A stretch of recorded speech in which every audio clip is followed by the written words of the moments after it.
because I'm trying to complete the Dundun going forward. And that's a perfect time to just transition into the game and pause the music. Things are working out.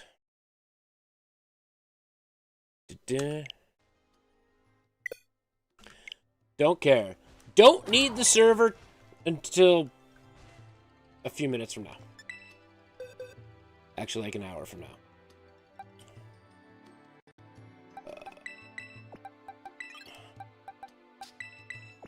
My boxes are a mess.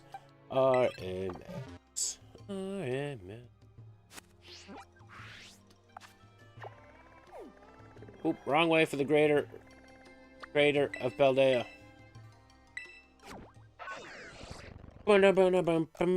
We have 527 watch hours to go for the first step of monetization.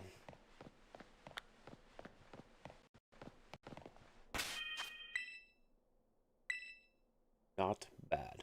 We're getting there.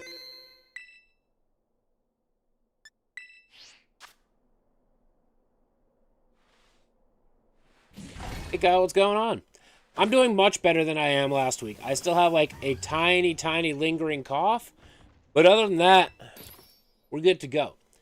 The only thing that I worry about is ever since a former boss of mine gave me COVID, and McKnight's COVID, that's a fun fact for you.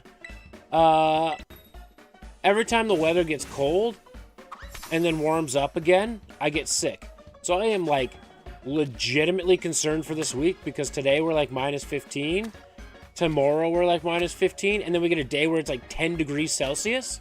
And then we go back down to minus 15. So I'm like fully anticipating another sick week coming up.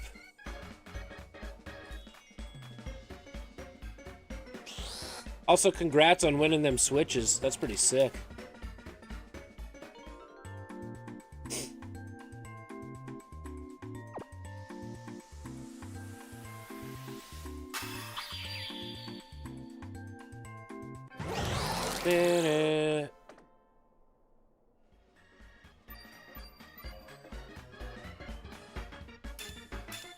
Yay, tofu.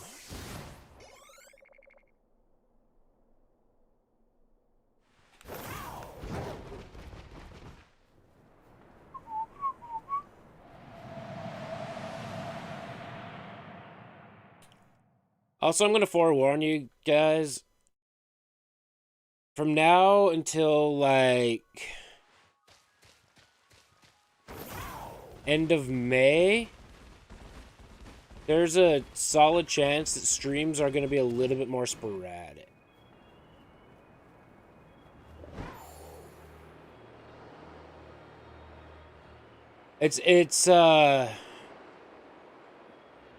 The sickness is honestly when the temperature drops below like 10 degrees and then we get above positive temperatures, I instantly get sick. It either gives me like an instant sinus infection or I get a cold or I get a cough or something. But, you know, that's a thing. But, yeah, before I lose track of my thought process, the streams from now until like end of May might be a little bit sporadic. A friend of mine might need some help on his farm, and it's paid help, so I'm not going to say no to money. But I will still try and stream as much as humanly possible.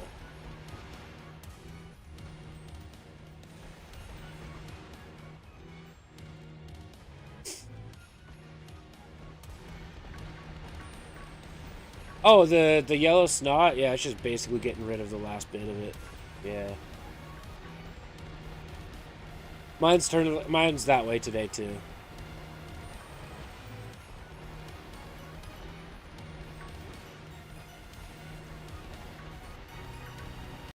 Just less volume. But I'm very glad we're talking about snot to start stream. It's exactly how I figured Monday was going to start. Very okay with this.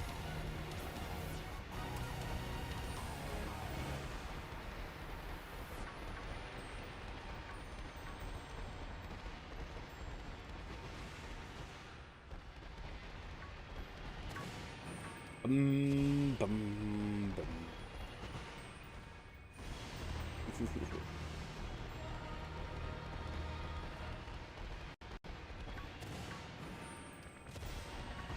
Weekend was alright. I didn't do a whole bunch other than work on that handle. I did all my shorts editing Friday night, so I didn't have to worry about that for the whole weekend, so that, like, outside of working on that handle and doing a little bit of meal prep, I didn't have to do a lot. I could just, relax some. Until a friend phoned and he was like, hey, I need help moving a dresser. Which, it wasn't terrible. He was just moving a small dresser for his kids' room. But I didn't do a whole bunch outside of that. Basically finished up that handle, helped a friend move a dresser, and relaxed for the most part to try and get rid of this sickness. How was yours?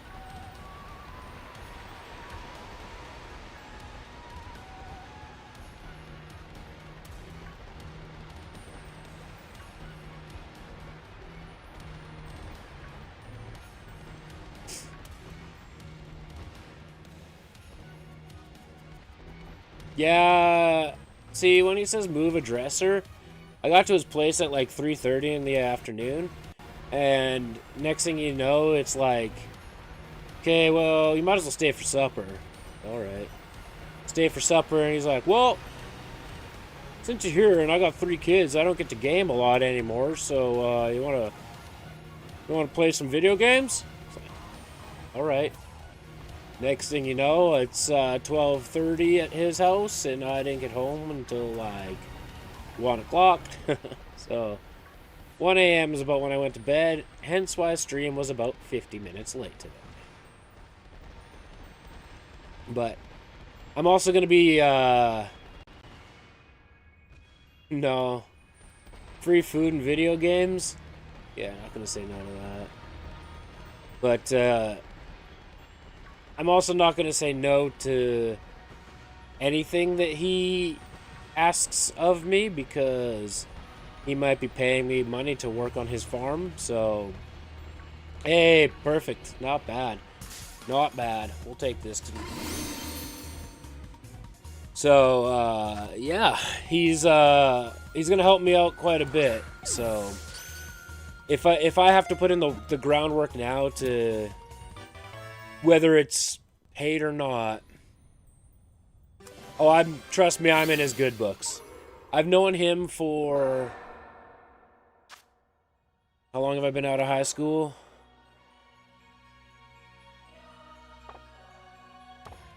Long enough.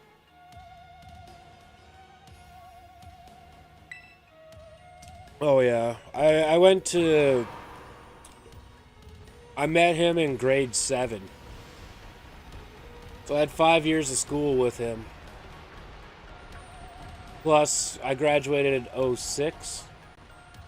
So that's another 18 years on top of the 7, so like 25 years. That is a tiny little Dunsparce. Basically, I text him. Yesterday, I texted him asking if he could be a reference for me when I applied to become part of the World Axe Throwing League Certified Maker Program, so that I can get discounts on shipping to be more profitable. And he basically just said, I'm always willing to put in a good word for you, guy. So, yeah. Yeah, and that's pretty much the situation. Like, we used to go to the gym and stuff. We were roommates. Like, he's the reason. Okay, I'll put it to you this way. He is the reason I go buy burgers. The whole burgers moniker, nickname, personality, lifestyle wouldn't exist if it wasn't for him. And it came out of a place of, it wasn't meant to be offensive, so that's why I like latched onto it and just kept going with it. So, but basically, when I lived with him, I was making exactly. That's exactly it, Kyle.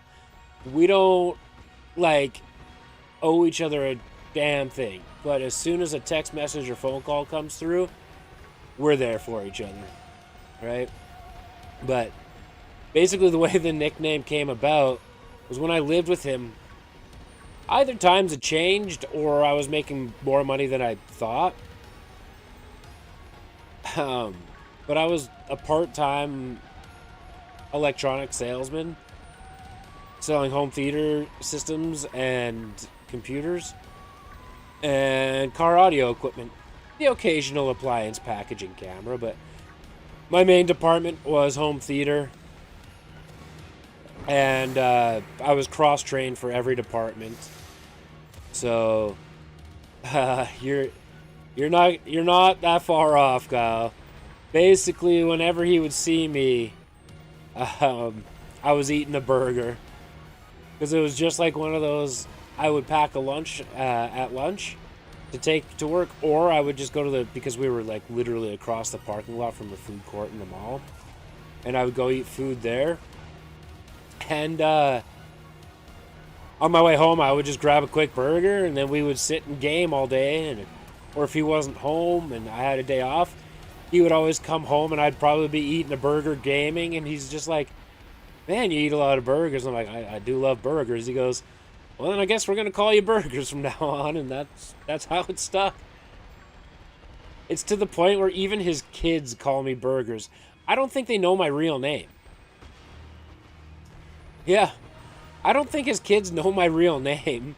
They are 6, 4, and 2. And the 2-year-old, it's adorable when she tries to say burgers. Don't get me wrong. But yeah, they don't know my real name. His mom, for the longest time, I have to reintroduce myself with my real name, because she's like, "I know they call you Burgers, but I'm not calling you Burgers. That's just dumb." And I'm like, half the time I don't even know my own real name, so I'm not even close to offended by it. Not even remotely offended by it. It's like, oh man. Like, if I'm in a room full of people and somebody says my real name, I just assume they're talking to somebody else.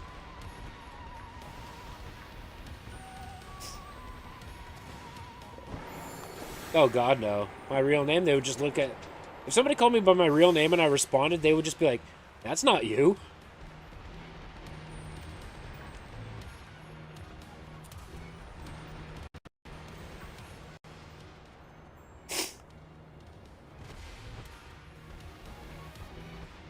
Yeah. There's one other person in our... We don't really... He's not a friend so much anymore. We'll call him an acquaintance. His nickname was Cheeseburger, but that one came more out of not so caring spot. Not as much of an identity, and more of a... He's not so much of a stand-up person, and neither one of us communicate with that person anymore, because he was just kind of a... I don't know. I don't know how to describe who he was or what he was, but he just wasn't good. He wasn't good people. So I'm not offended that he's not around. Starts with a B, ends with an N. R is the second. We can say it. I literally don't care. Just don't say my last name. My real name's Brian.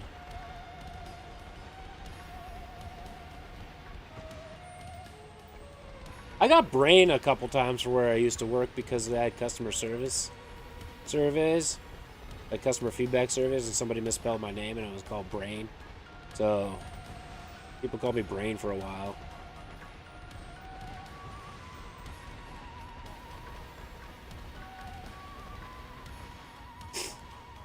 Yeah, I figured that's where you're going.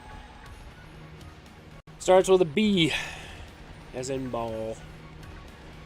It's close. I'm not offended by Ryan either. Like, have you heard of Ryan Gosling? Ryan Reynolds? They're just one B away from being better than they are now. Jeez.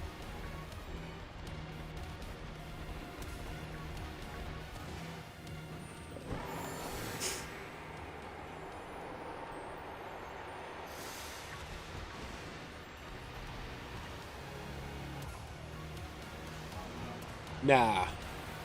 No need to call somebody an idiot for mishearing something. It's a very common mistake.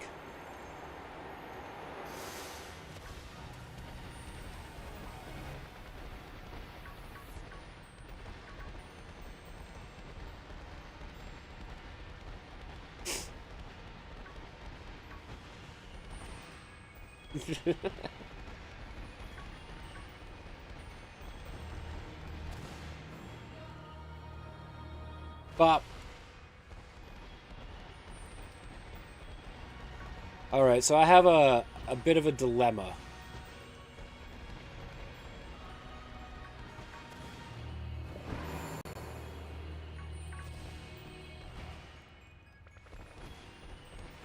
They did a trending TikTok prank on you earlier? Nice. I don't know what TikTok trends are. I open up my TikTok and I get like snippets of hockey podcasts and whatever McKnight sends me about his job being emotionally damaging.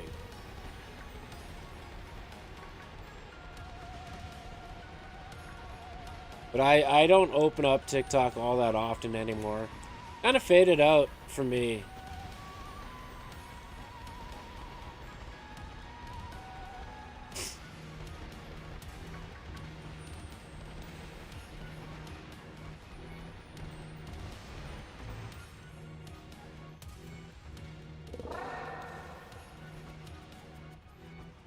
Oh, gotcha. Gotcha.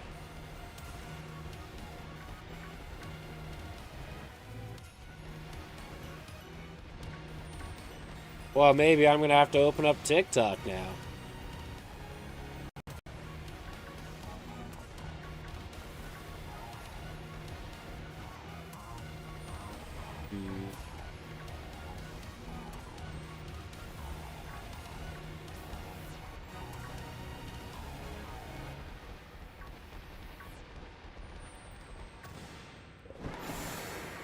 Oh, I clearly didn't want to encounter you.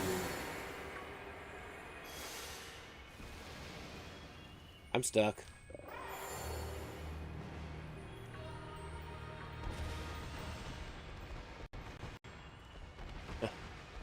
Understandable, though. Understandable.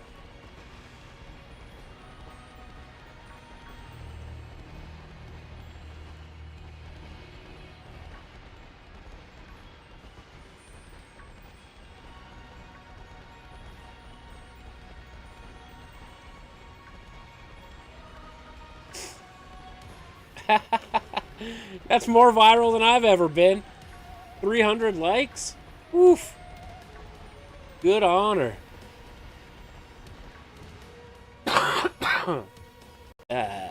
Gross. How embarrassing? Well, you know what? Might get some money out of it, so...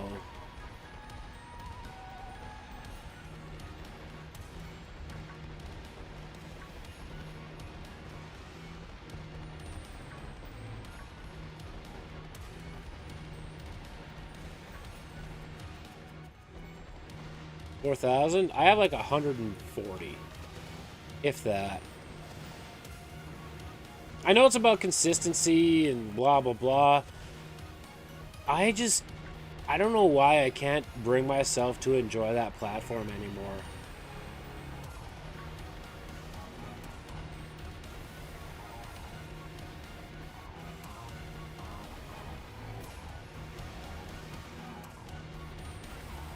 That's what a lot of social media is to begin with. But I also found that there was a lot of bot accounts and spam accounts on on there. There was one day I was up to like 400 followers at one point, and I just went through my follow list, and I had erased or deleted all of the people that were no longer an active account because they violated terms and conditions, or accounts that were clearly like scam accounts. I went from 400 to 113. I deleted nearly 300 accounts from following me because it just doesn't make sense. Why have those followers if they're not going to engage, or if they're not real people, or if they went and got themselves deleted?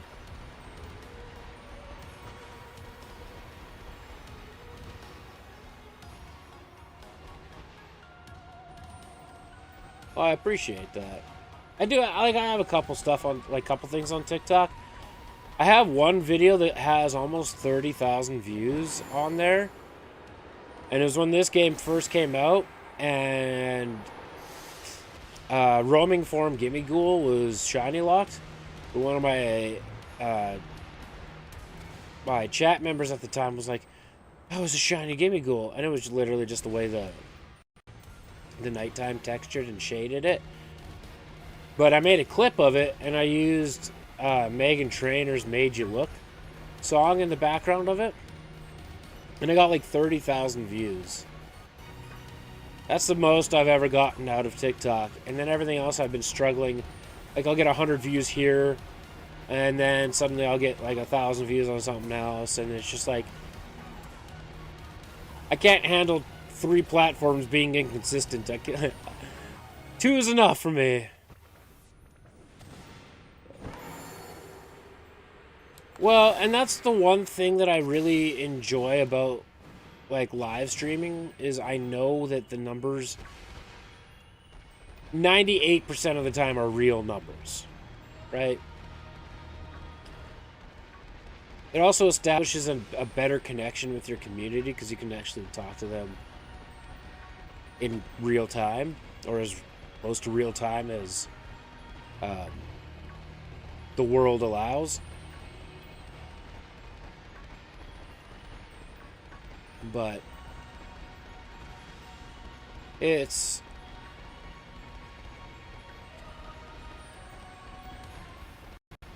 I don't know. Yeah, real connections is a lot of it too, right? And like, trending is a thing that can happen on YouTube as well, but nobody cares about the trending tab. Why? Well, and here's part of the other reason too is there's a content creator, Moist Critical on Twitch, or Penguin Z0. He puts out like 3 to 4 long form videos a day, and because he's such a big creator, he's got almost 15 million subscribers. Basically, everything that he puts out hits the trending tab. So, you know, it's it's redundant. At the end of the day, on YouTube, nobody really cares about the trending tab. But yeah, exactly like you said, to each their own. You find where home is, and for me, home is when it comes to my content, I'll be moving shop pretty soon.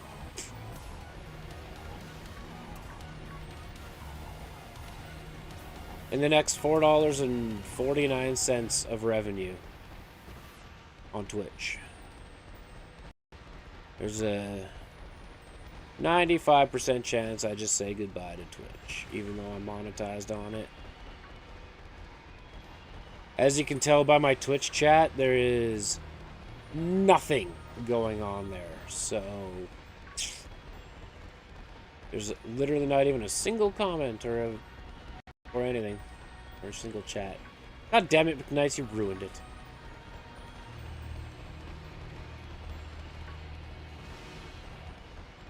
I also don't know if it's showing you still on YouTube. I was gonna say, because like my numbers dropped. But yeah, it just doesn't make sense for me to diversify a platform that, in fact, shrinks most of the time. Even though I'm dedicating the same amount of hours to it, when I can dedicate specifically to one platform that's growing.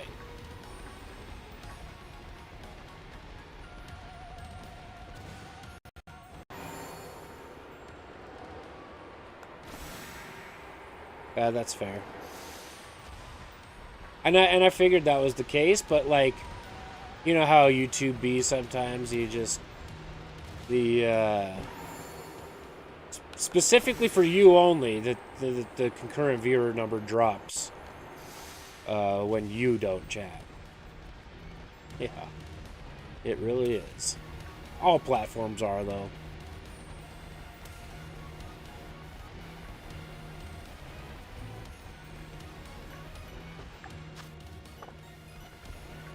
All platforms are.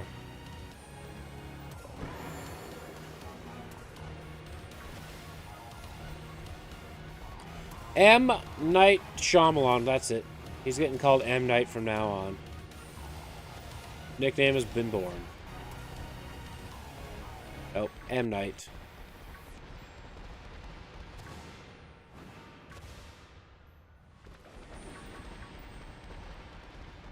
All I can ever think of with M. Night Shyamalan is the American Office episode where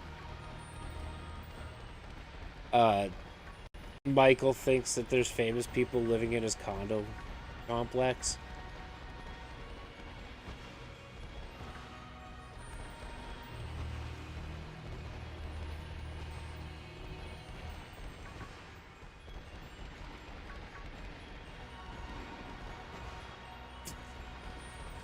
I don't know how it happened either, but I prefer M. Night anyway.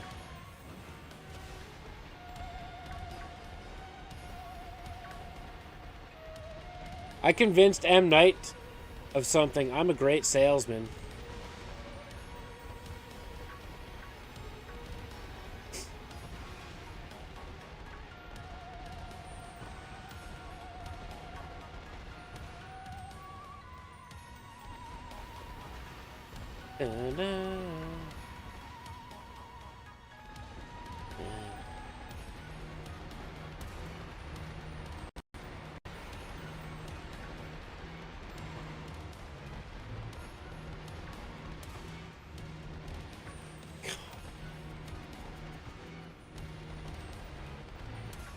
Being a paramedic really messed you up, didn't it?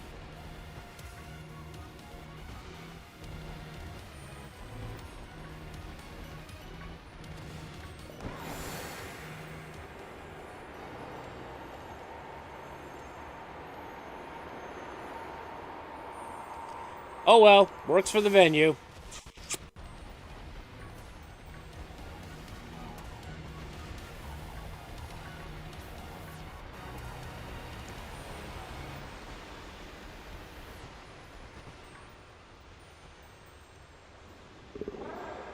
Whoa, guys. Guys.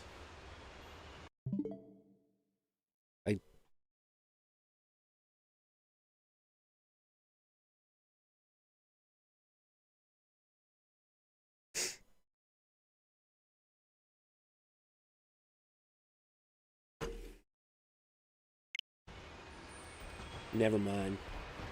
One of like a very established makers commented on a post I made, and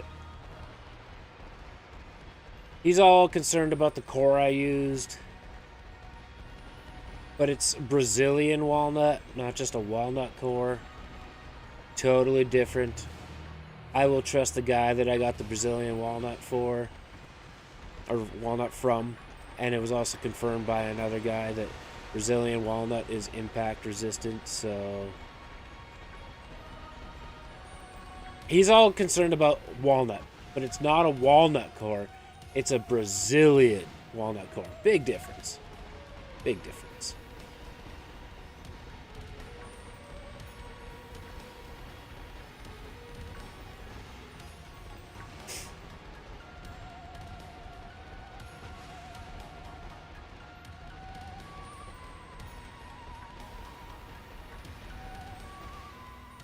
No.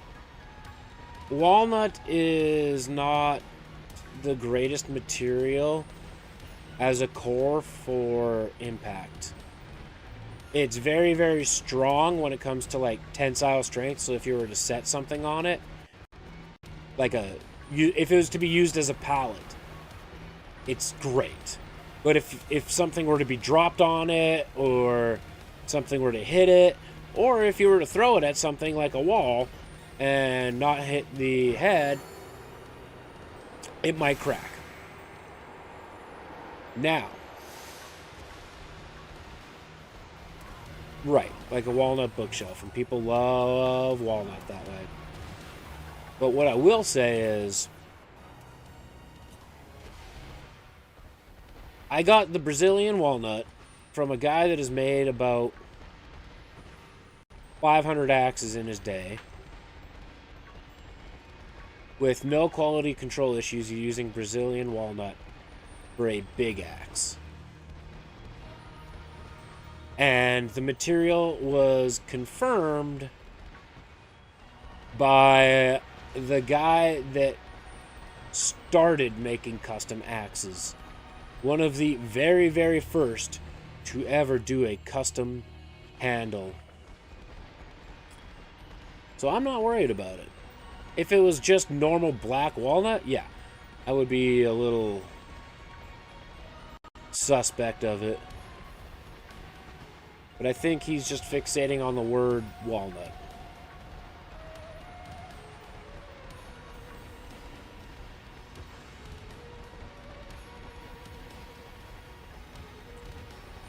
But if I can get confirmation from somebody that's... You can finally think clearly? Noise.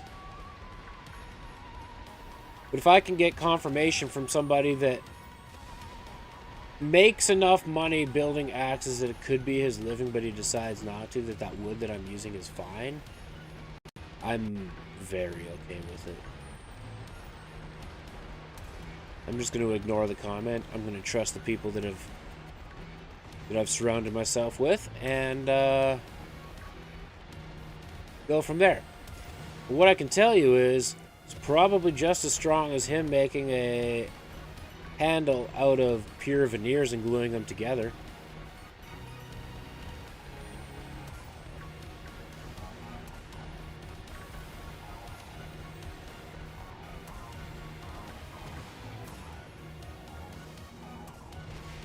Sandwich over. Frozen.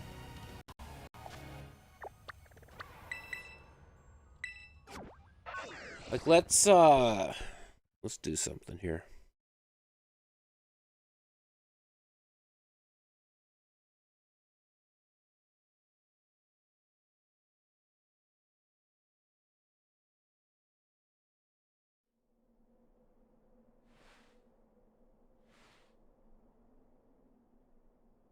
Okay, Brazilian walnut. Ready for this?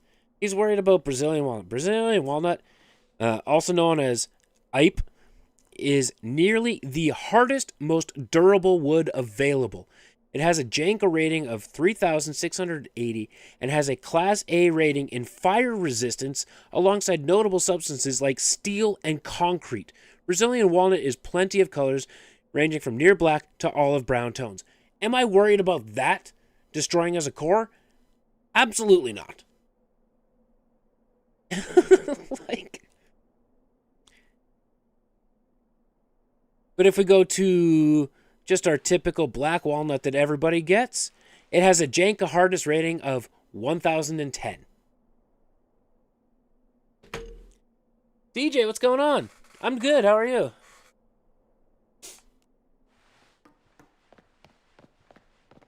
So, am I worried in the slightest? Absolutely not.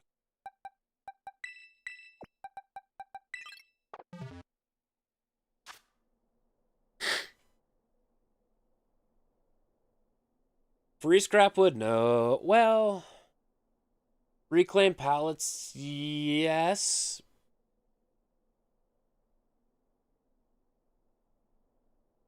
But not a lot. You said Brazilian nut and I appear? Well, This is a PG family-friendly chat. Not really.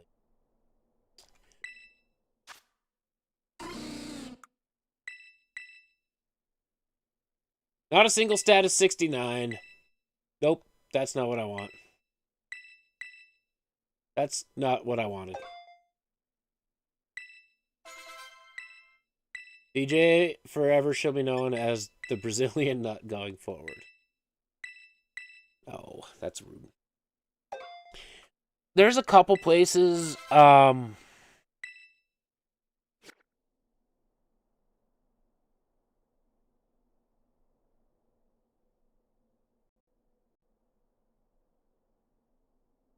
yeah, I mean,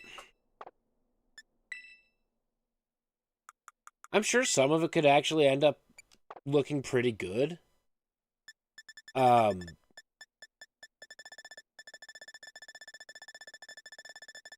And I know a lot of that uses like oak and things like that for to be built with. All right, let's let evolution number 90 be the one that we end this on. Or not.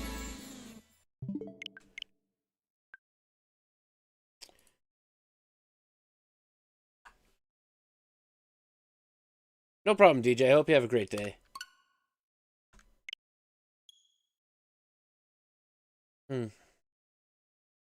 I'll have to check it out. I'm sure I could find something useful out of it.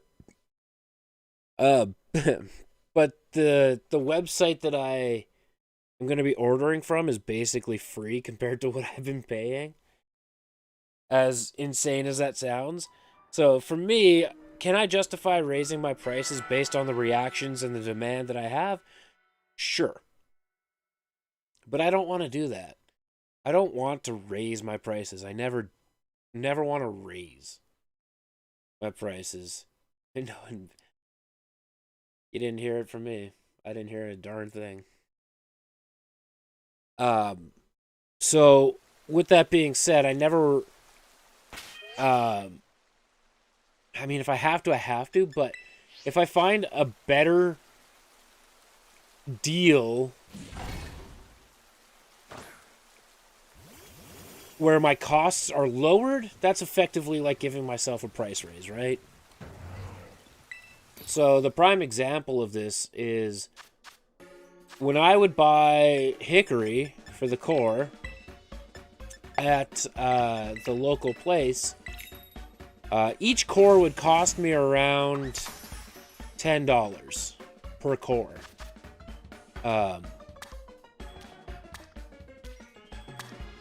With that being said, the website that I found, if I buy enough where I get free shipping, the price for my cores drops from $10 a core to $3.15. That's darn near $7 a handle more profitable. Not to mention the wood that I would use on this for the scales. A, way less waste. B, half the price.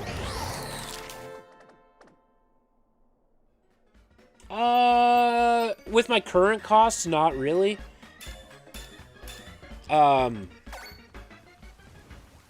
If you're breaking it down per hour, it's absolutely a labor of love. Because I would say the one that I put in Discord there, if she ends up paying, my total profit on that is going to be like... Now, the core wood was given to me. Everything else I bought. McKnight's was with me for the walnut scales. He knows that those cost me $30. And the core was given to me. The orange veneers are about $19 of my cost. So that's effectively $50 in materials. The wenge accents, I'm going to say we're about $1.50 because I've used that chunk of wood on a couple other handles, and it only cost me $6 for that little piece of wood. So basically we're $51 of cost, and my revenue would have been $105, but I quoted her free shipping, so I would make after shipping like $65. So like I would have only profited $15 with that deal, and that was getting a free core. So if that core wasn't free, I basically would have made nothing. Oh, paying shipping's always possible.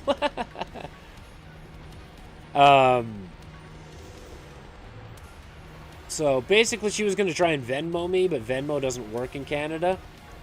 So I said like, hey, I need it to be PayPal. I'll give you some time to set it up and whatever else, but here's what you need to do. And then she read the instructions on what like she said, I have to set up PayPal. After I said, can we do PayPal? She said I have to set it up. I said, okay, cool. Here's the process on how to do it. And she just never. She read the message, and I haven't heard from her for going on 36 hours now. So the way I see it is I'll give her a month, and we'll see what happens. But basically those the scales that I used, so they were $30 here, and that was at a 25% off price. They were normally $38. So the website that I found, the scales would cost me, I think it was, let's find out quick.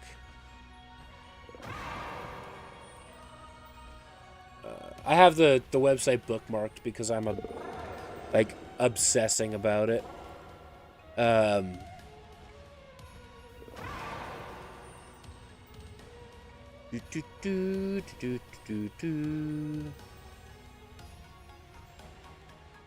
There's curly walnut? Holy crap, is that expensive though. Looks sick.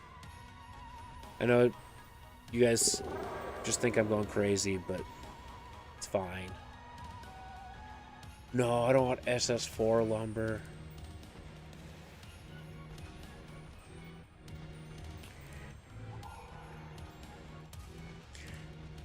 Or S4S. I can make it work, but I'd rather not.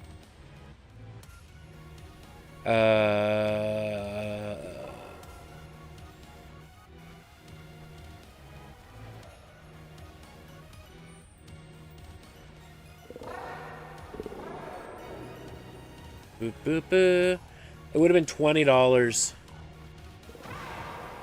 So I would have saved another $10. If I buy more than 25 pieces, I get 10% off. So, like,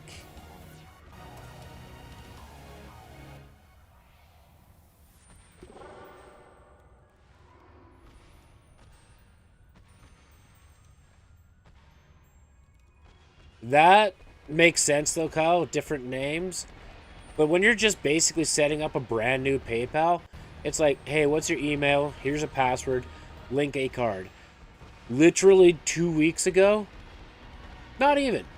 Actually, McKnight's, when did we go to that hockey game? That was the same day. Yeah, that would have been 2 weeks ago, right? There was a guy that was like, oh, I don't have PayPal, but I'll get it set up.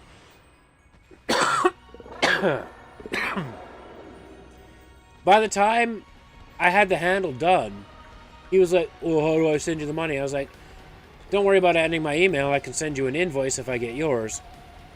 I sent him an invoice, and he paid in like 5 seconds. It wasn't a problem. So, I don't know. I might be getting the old runaround, but at the end of the day, it's not a detriment to the progress. It's just a frustrating part of the progress.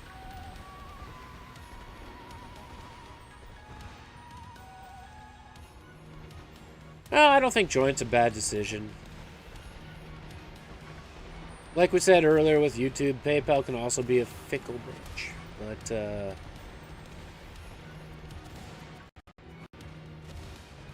it's just one of those things, like... Well, then she was like, oh, I didn't realize you were in Canada. And I was like, you didn't even message me on my business page. You messaged me on my personal page.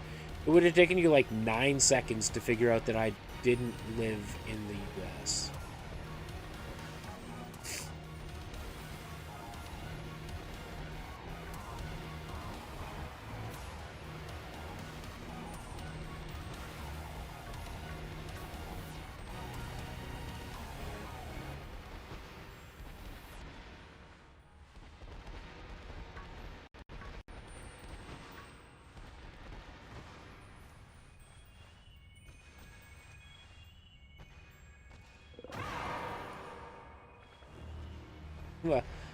It doesn't have to be PayPal if I had a legitimate online store set up.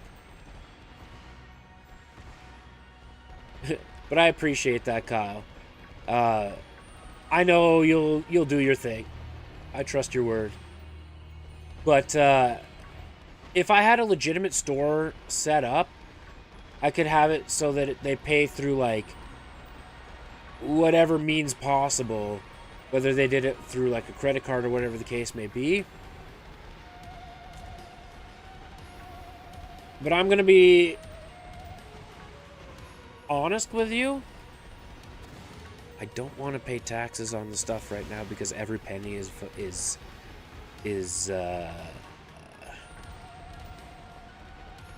important. So if I do it through PayPal and they just give me money with no notes attached to it, it's like they just gifted me money. And in Canada, gifts aren't taxable. But if they have a note or I send them an invoice, I have to claim it as income. Therefore, I have to pay taxes on it. So that guy that I sent the invoice to, I have to pay taxes on it. PayPal withheld the taxes. And that's fine. Because legitimately I wouldn't have gotten the sale otherwise. But it's not something that I want to do with every sale based on the fact that I lost $8 doing that. So if they can just send me money without having a note attached to it, right? Then I don't have to pay taxes to it. Not even labeled anything. Not even just send the money with nothing to it. That's the small little loophole. If it requires you to do it as a note, you can just say as a gift, right?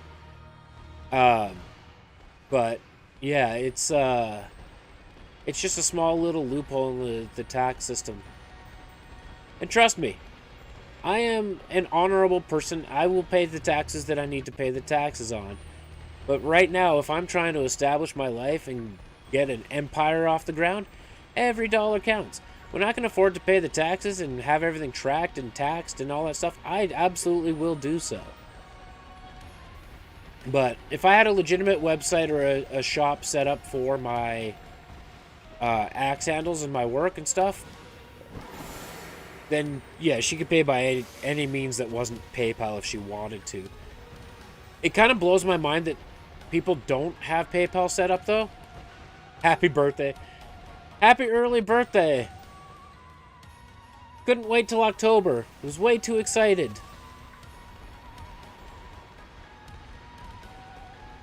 Or you could just be like, go buy yourself the new Pokemon game when it gets released. Or buy yourself some Pokemon cards.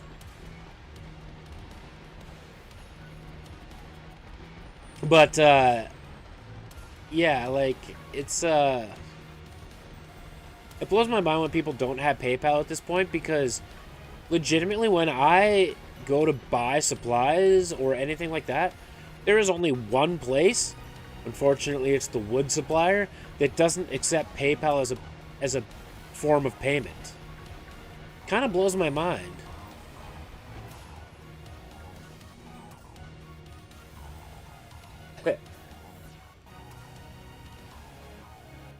Exactly. Exactly. But since 99.9% of my business when it comes to custom axes will not be local, I have to find other means of doing the system, right?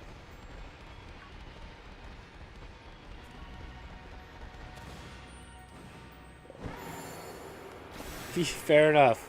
Fair enough, Kyle. Yeah.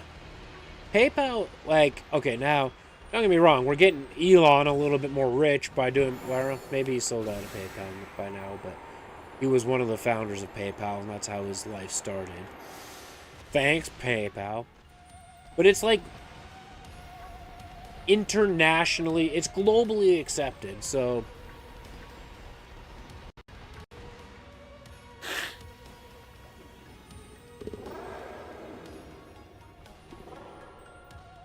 I mean, that's fair.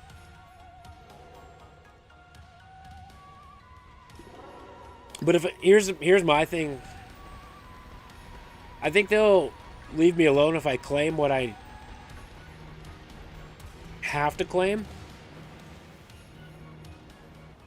Right, so that thing that I invoiced from PayPal, I'll claim. The one that said axe handle in the note, I'll claim that. I claim all of my Twitch income, all $120 of it. I have to claim all my workers' benefit program income. I'll claim all of that. Even my friend when I work on his farm was like, oh, we'll find a way to do it cash under the table so you don't have to pay taxes. And I'm like, no. I know you don't want to pay taxes on it, but I'm still going to end up claiming it somehow if I need to. Because it's up to me. Hey, finally. But, you know, it's fine.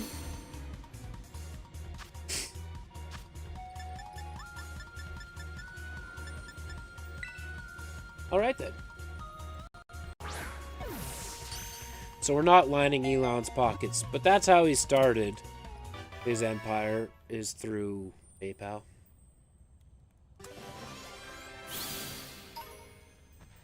And that's completely fair, Kyle. That's 100% fair. But like, I will not say the maker, and I will not say the maker's company name, but I was talking to him at the, not the last marathon I was at. That's right, yeah. And now eBay owns TCG Trader as well, or TCG Player as well. But not the last marathon I was at, the marathon before. He was basically saying, like, if I were to get audited and they looked at my PayPal account, which they likely won't, he said I would be in a lot of trouble. And that's coming from a maker that's been doing it for a reasonable amount of time. But he does claim what he has to claim, and they've left him alone. So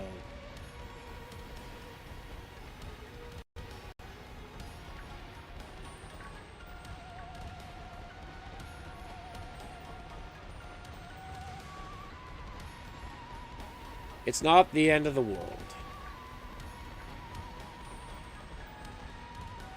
And honestly, even if they do like audit and say, oh, you owe for this, this, and this, the amount of volume that I'm able to put out as one person, or with the tools that I have, or with the systems that I have, honestly, like, okay, what are they going to tax me on $100? Well, my tax bracket's going to be so low that they legitimately will have to pay me back anyway, so that it's likely that they're not even going to bother with it to begin with. Because, like, my total income for all of last year, those invoices had come in. There's one that I'll have to claim. Is, I'll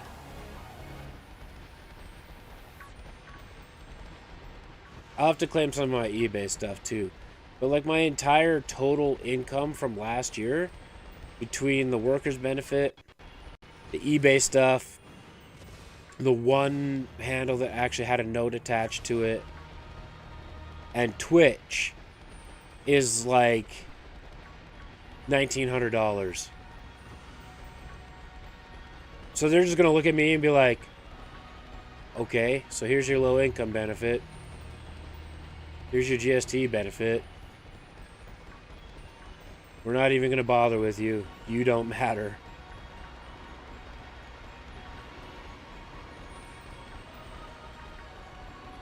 Pretty cool that I made $1,900 on my own though.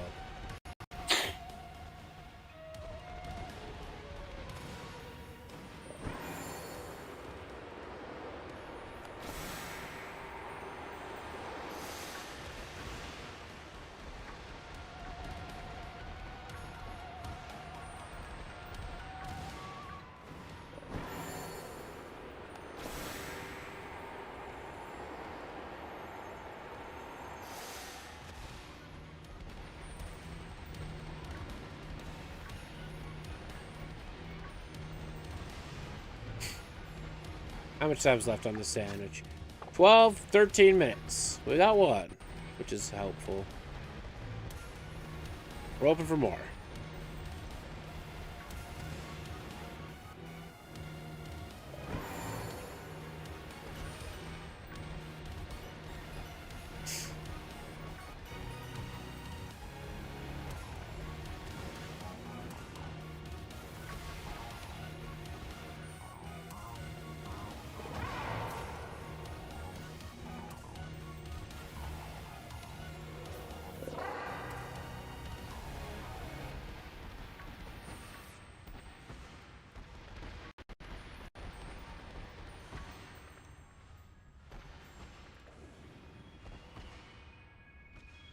Really? That doesn't even seem like enough to matter. But where did she withdraw it from is the question. Because if you... In Canada, anyway, I will say, if you withdraw it from, like, an RRSP, which is, like, the retirement savings plan... It's taxable income because you earn interest on that. So I did that one year with I had to withdraw $2,000 from that, and I had to pay my taxes on it. But if the money's sitting in like a quote-unquote electronic bank account that isn't government controlled, not much they can do about it.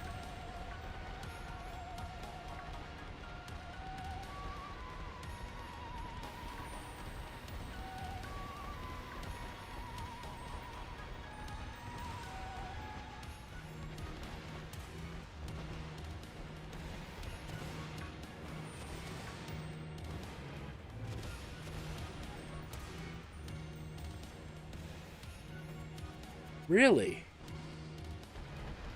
You guys must have a slightly different system.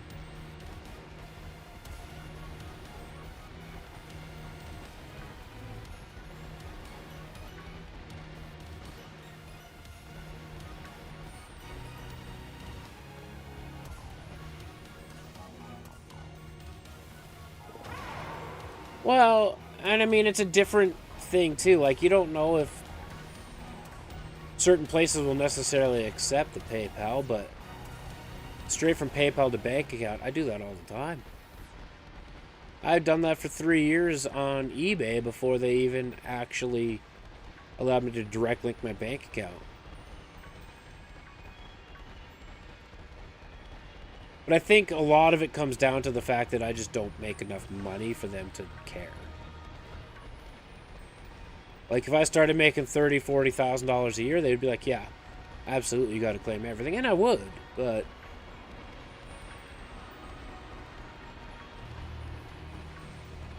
There's also a lot of different areas in the Canadian revenue system.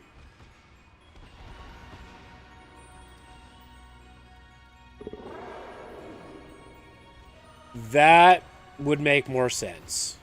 That would make more sense.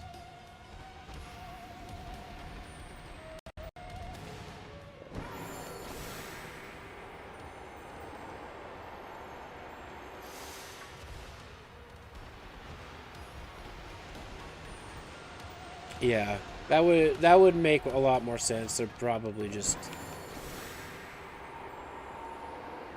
keeping a closer eye on yourself and anybody connected.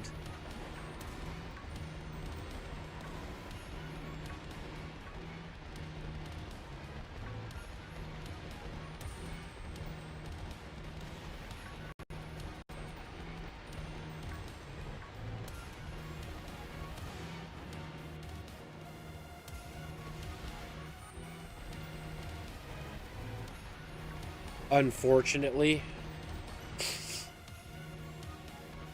But I think for the most part, like, for myself, as long as I claim a little bit here and there, anything that's invoiced, because PayPal's going to have to report that tax themselves that they withheld, I have to claim that for sure.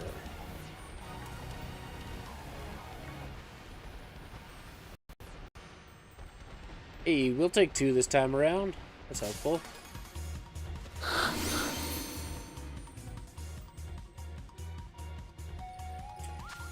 Yeah, and it's a different time too. Like, even my mom was saying, like, back in the day, because she used to be a waitress, she was like, I didn't have to claim any tips, I didn't have to claim that, I don't have to claim this.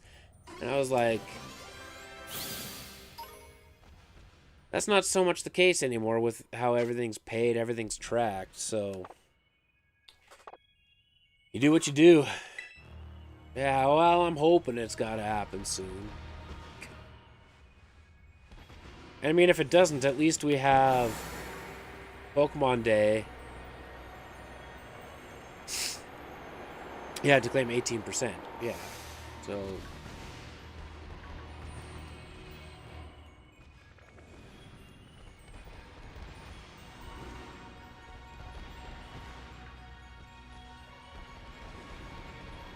Unfortunately, we live in the system, and we must abide by the system.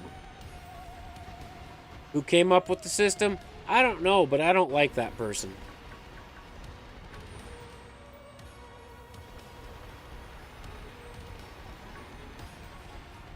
Also, do you guys want to know a proud moment that I had? Rich, yeah. So I don't know if you guys know who Shiny Catherine is, but she came up with a video. And I kind of want to do the same video, and obviously I would credit her with the idea of doing it. She bought a bunch of Paldea Fates Pokemon cards, and if she pulled a Shiny from Paldea Fates, she had to Shiny hunt it in-game. Yes, that's the one. She's also Canadian, believe it or not. But here's the thing.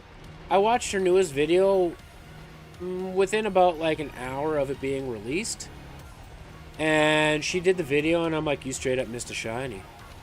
I watched her do the video, and she made a sandwich, and I was like, she straight up missed a Shiny. And I made a comment, like, instantly, because nobody had noticed it, and I was like, you missed getting a Shiny Bombardier. I made the comment, and I was like, I'm not sure if you noticed this, but I'm almost certain that that Bombardier right away was shiny, because it had black legs and a black beak. Nobody's liked it. Nobody's responded to it. Nobody's done anything.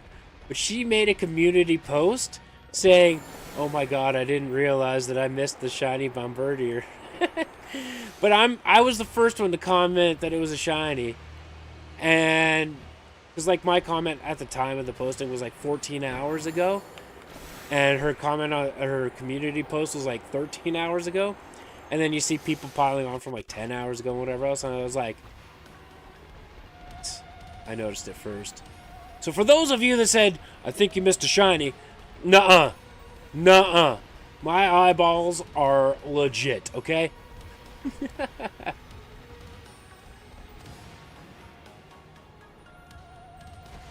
That's right, people gotta tell them straight.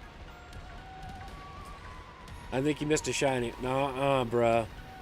Hers was all pixelated and off in the distance, and I knew it was a shiny, okay? Okay? She has 351,000 subscribers.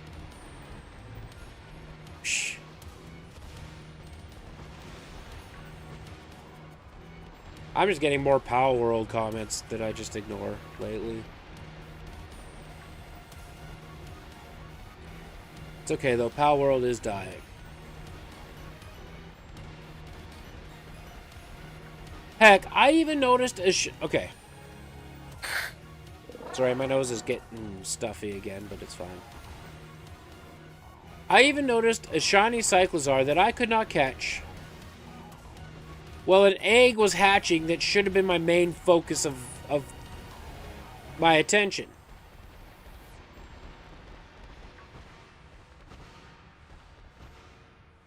Oh, man.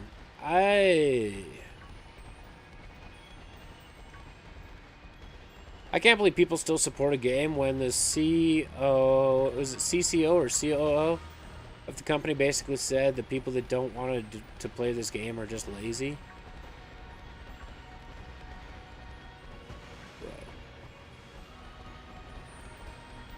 But come on.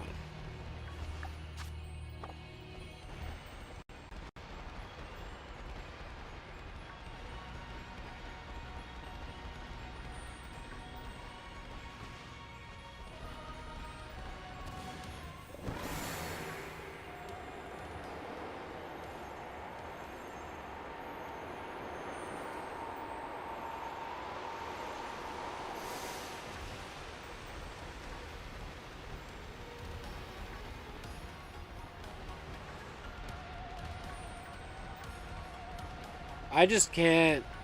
I can't bring myself to do it. I don't know.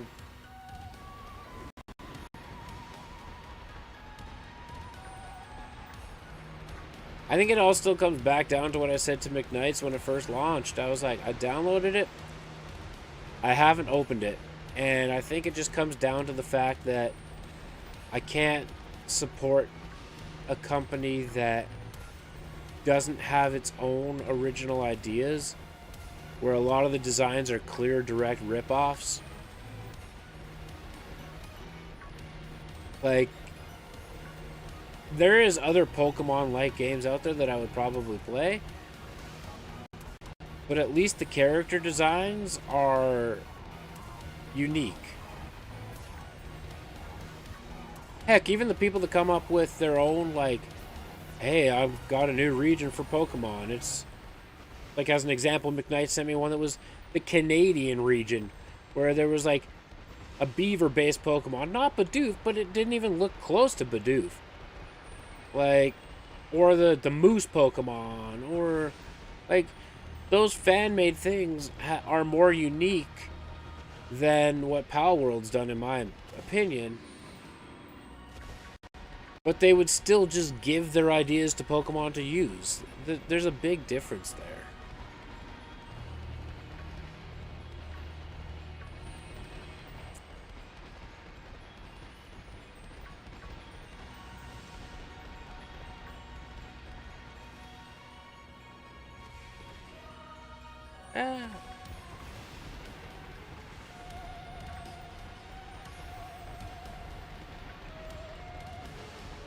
Not to mention, I'm pretty sure a majority of the game is just AI generated.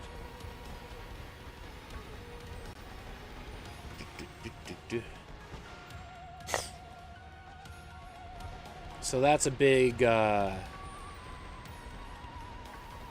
red flag to me too. I understand AI is going to be a massive part of our life going forward, but it just feels like that there's less care into the product that you're putting out if the majority of it is done by AI.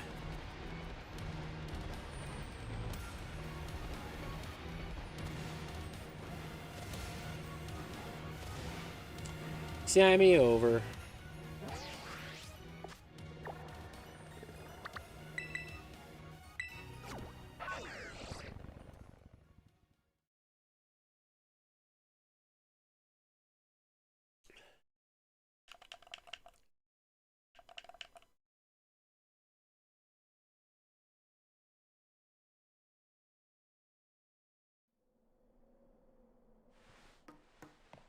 Boom, boom.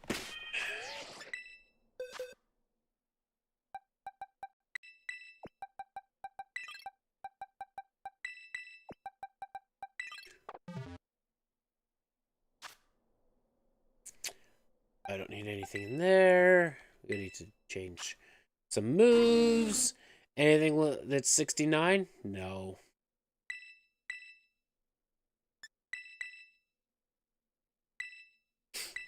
We might put a little bit more focus on this hunt just because I want to get it off my plate. So we'll see. But I know that each day I have to handle it in like small chunks.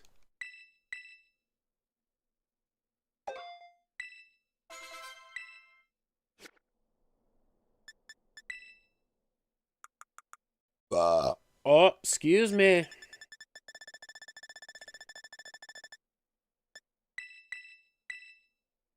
Attempt number 91.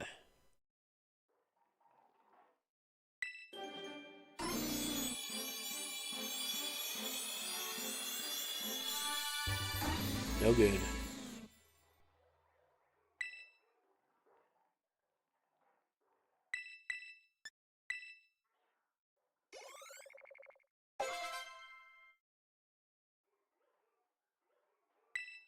Number 92.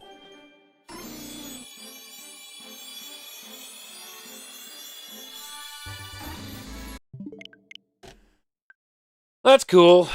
It's fine. I didn't want it today anyway.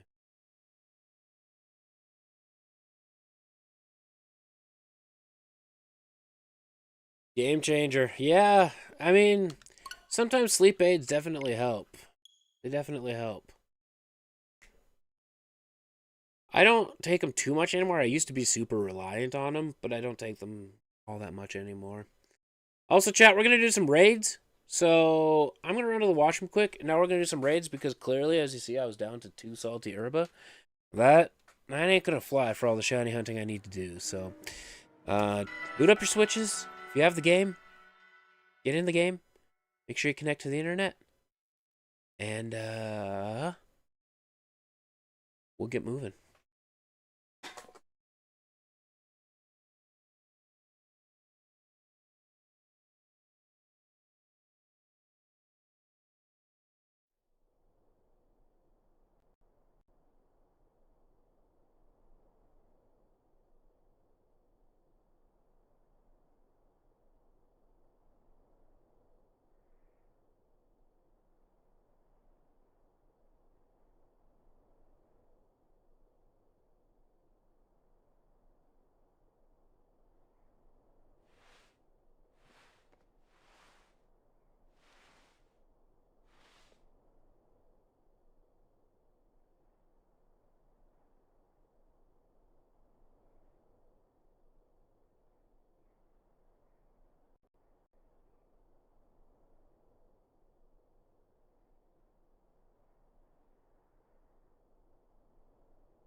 Okay. Do some raids for about half an hour or so.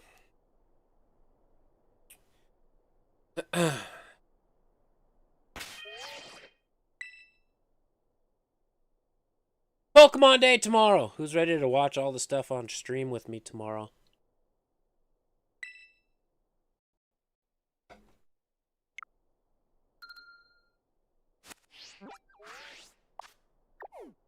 Or should we do a Hisui and Voltorb outbreak to see if we can get 3 of them in 1 minute 41 seconds again?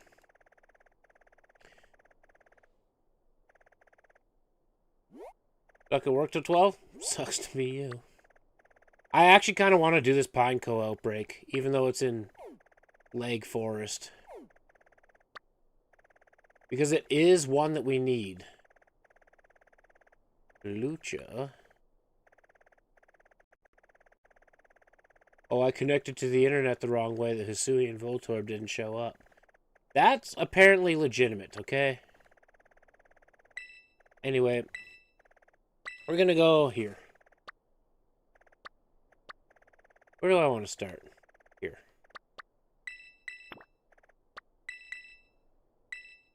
McKnights, may I say what I've been saying to you over text over the past, like, 5 days?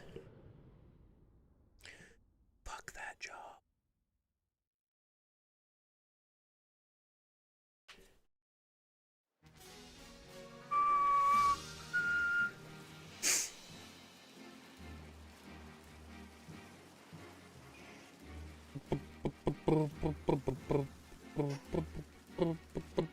Woo!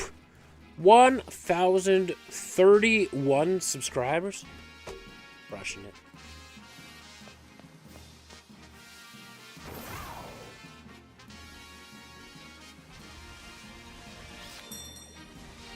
Ba-da-ba.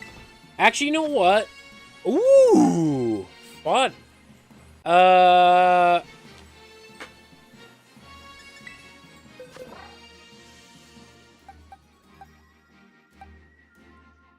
Where's Koraidon?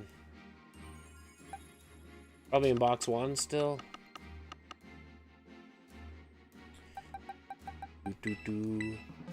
Ba-ba-da-ba-da-ba. The more I think about the idea of buying Paldea Fates and then shiny hunting the Pokemon if I get shinies from Paldea Fates, makes a lot of sense to transition into doing more long-form card content for the channel. Because that is part of the goal of the channel, is to to introduce more long-form content that is not live streamed, but is card-based. A, reach a broader audience. B, it's not going to be a surprise to anybody when I do that type of content.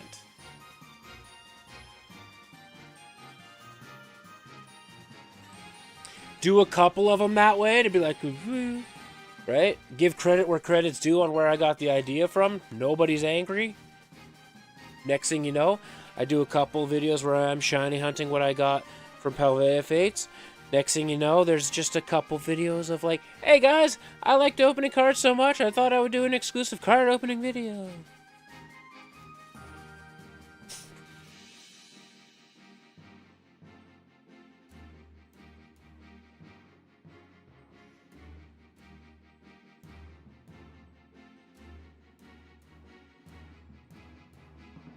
Ba ba ba da ba.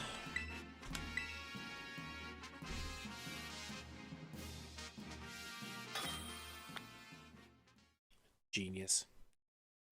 I'm the smartest man alive. Probably not, but...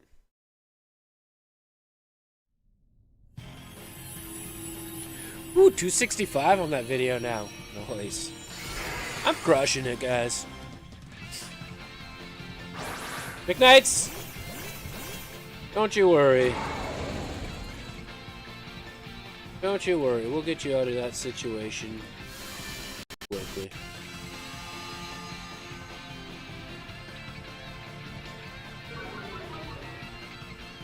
Why does my NPC... Oh, there it is. I was like, why did that look so weird on the side?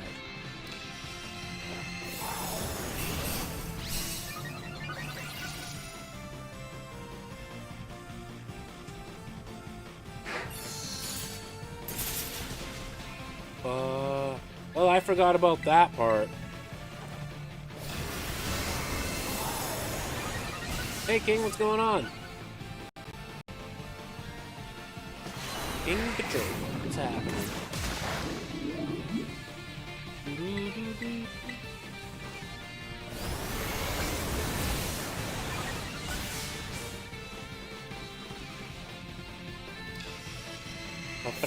Hey, that's our advantage.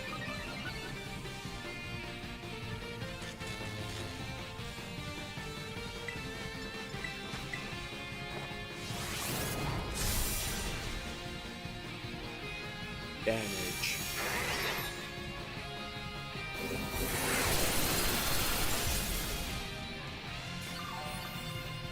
Sorry, there were 2 beams of light flashing across my screen, and I lost all concept of what was happening for a second there.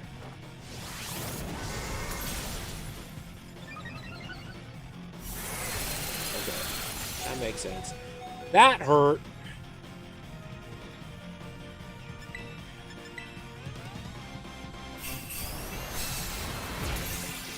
Oh, thanks. I appreciate that a lot. I appreciate that a lot, King. I'm going to terrestrialize this round anyway because all of his stupid ice moves won't be effective anymore.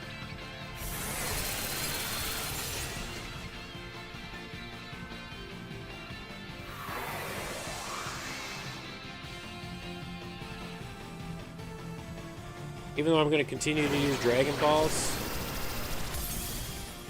Or not Dragon Balls. Dragon Claw.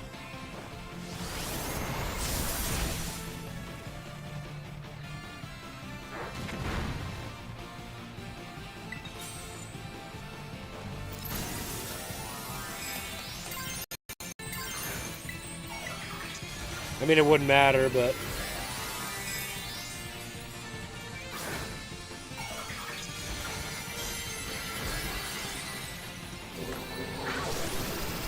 the game is clearly lagging behind.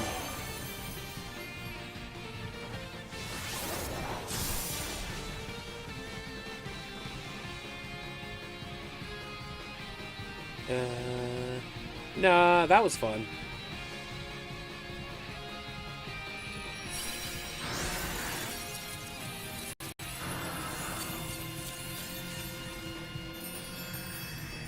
You're not shiny, so I don't need. Woo-hoo-hoo! Not salty, but we'll take it. GG's indeed.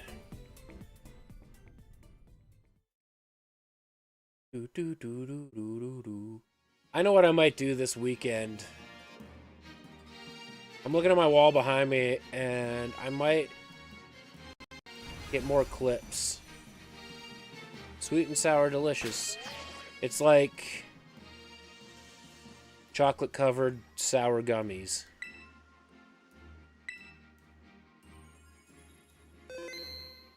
Might put more clips in my, like more mounting clips in my lights so that they don't sag. Might be what I work on this weekend. Sweet and sour chicken balls.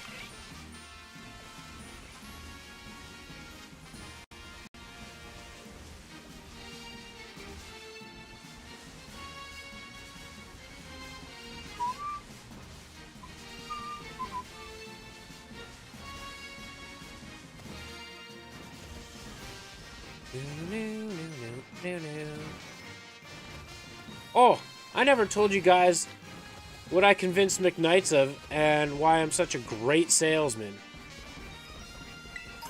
I told you guys that I convinced McKnights of something, but I never told you what.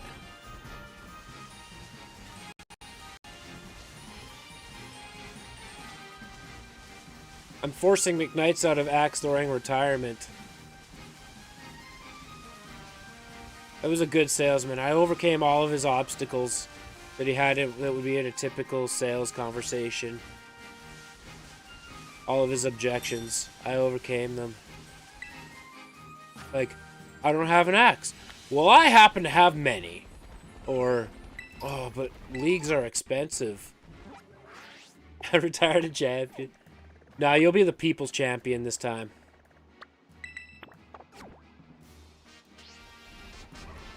Or, it's so expensive. I'm like, well, actually, marathon leagues are dirt cheap.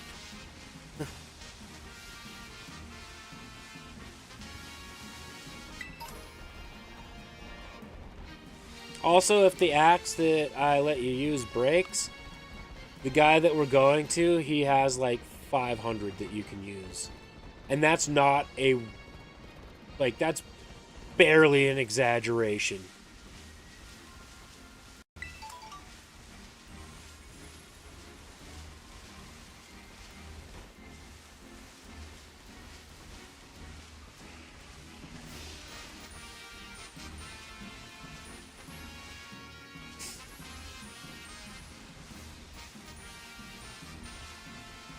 I also like what he's done in his garage for...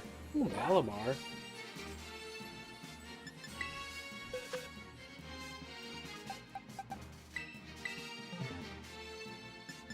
For league members, he's made this like board with his company logo, and he's screwed magnets into the board so that league members can like hang their axes on the magnets and just leave their axes there.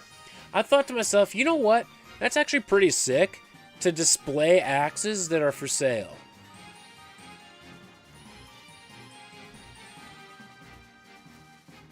You can keep them behind the desk. They're a focal point. It's eye-catching, and it's easy to grab and have somebody look at it.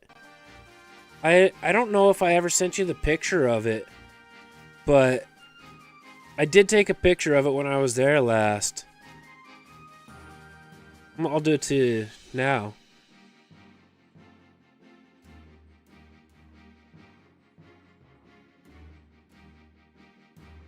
We wouldn't have to like have the business logo in there by any means, but like you could just make a simple board like that.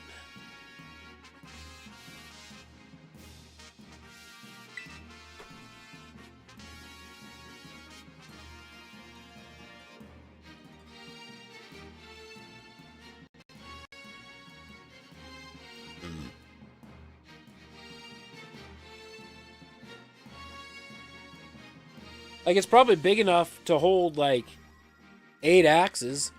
That's probably the most I would ever have for sale at one time. But something like that behind the desk, like, you would have our pricing boards and stuff, but that would be, like, something separate if we wanted to.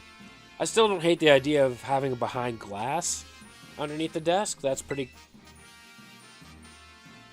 doable as well.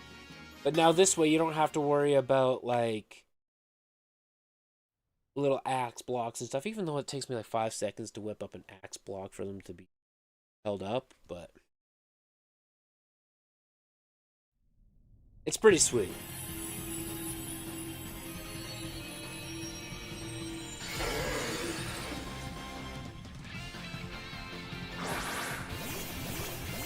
It's just something I thought of as be like a minor, like, eye-catch detail.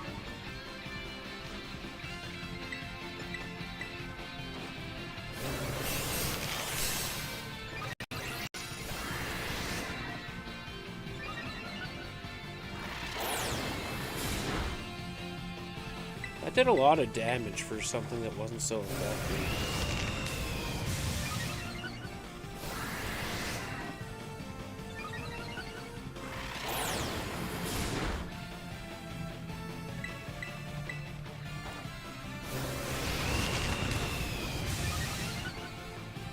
I'm a little concerned if this crits, I'm dead. Okay, good.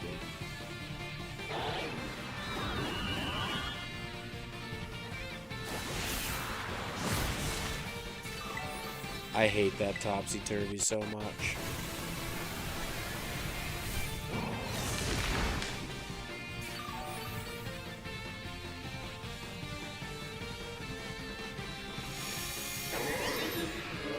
Finally get boosted.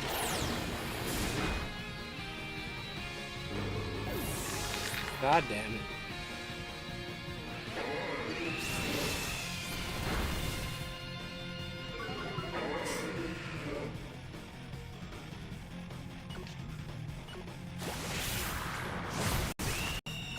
At least McKnight's is doing damage over here.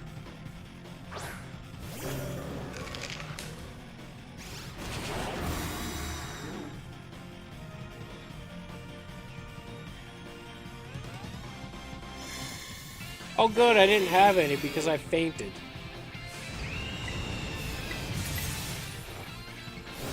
I would have been fine if it didn't hit me with topsy-turvy because my Rage Fist would have done a lot more damage and I would have healed a lot more. But this foul play is rough. Alright, noted.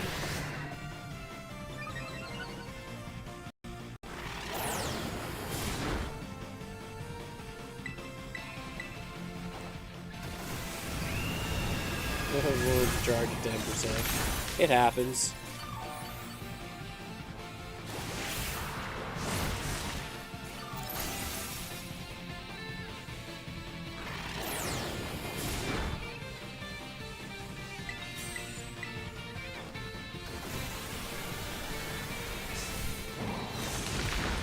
I'm not too worried about it.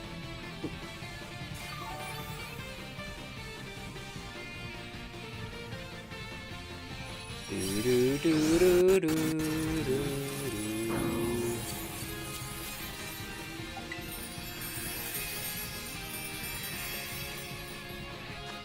Womp womp. Failed.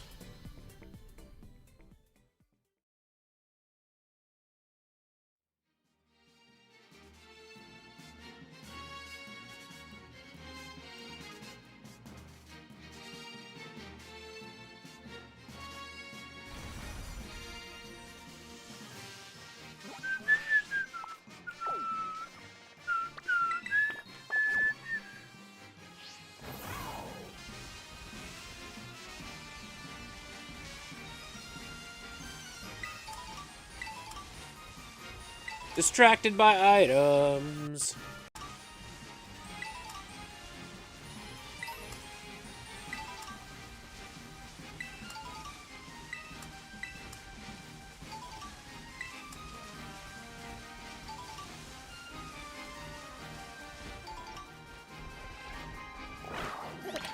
I just wanted the item without encountering the Pokemon.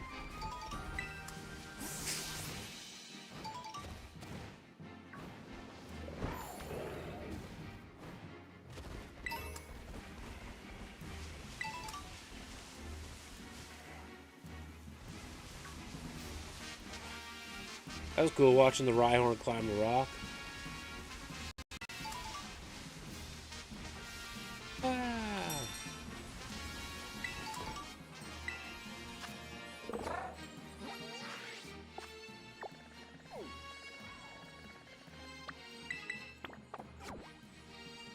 Boop, boop, boop, boop.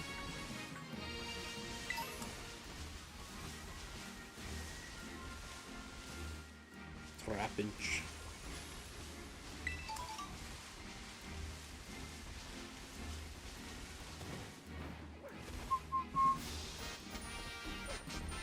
I'm so happy that, like, my last video is doing well.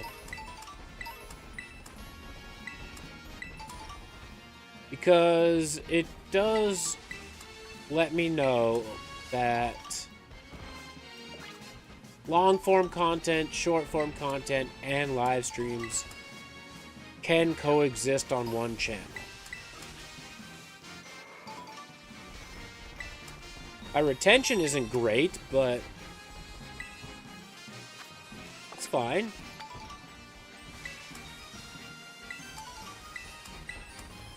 It's also not that long of a video, so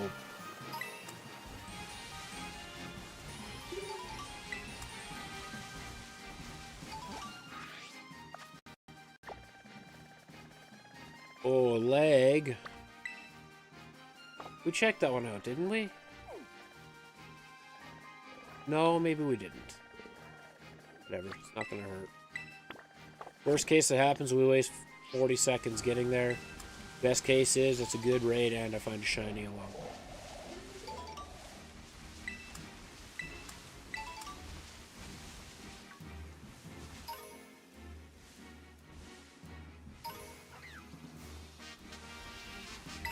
Guys, I think she has PayPal set up. Whew.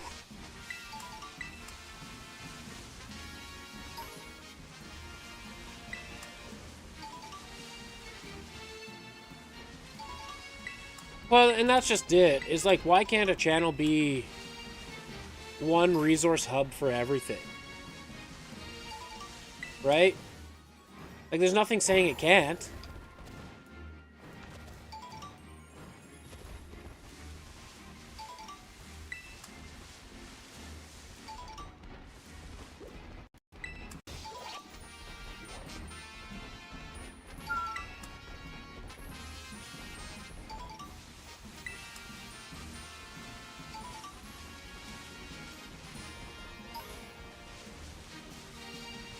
Especially if I put card videos on here.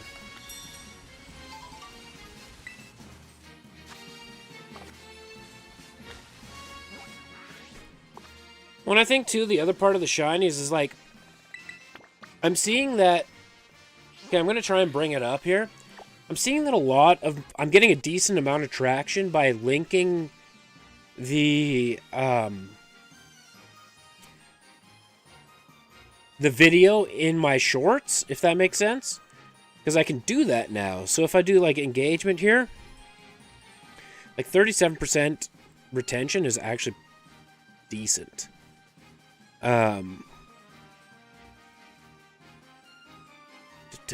Where is it here? So it has 7 views from related shorts. That's not insignificant.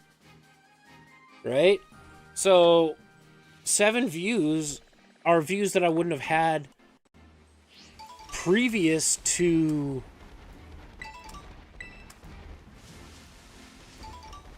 not linking them.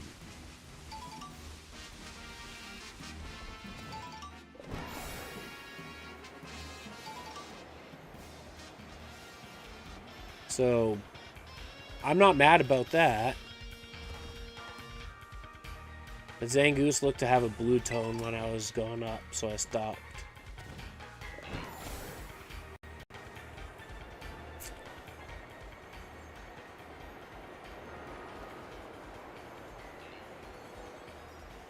Yeah, right?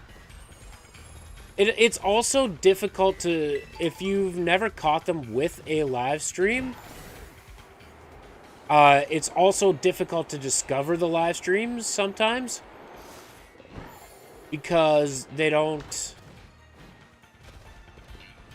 a completely separate tab. They don't necessarily show up on the homepage of that person's channel.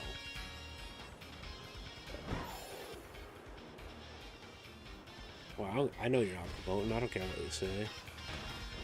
Even if you want to promote somebody's channel that's doing good stuff, maybe I'll find somebody I care to watch.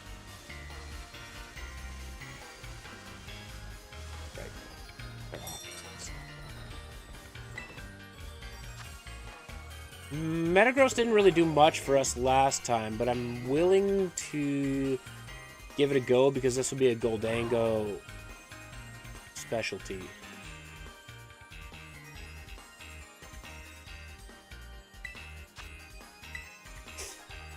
You got a 6-star with a salty chance? Oh, well, I already hit this button. We can do it. King of Juco. He's like a... He's a baseball guy that I think had a shot at the MLB or played a couple games in the MLB, and then he invites a bunch of, like, major league pitchers, and he hits against them and stuff. It's pretty cool.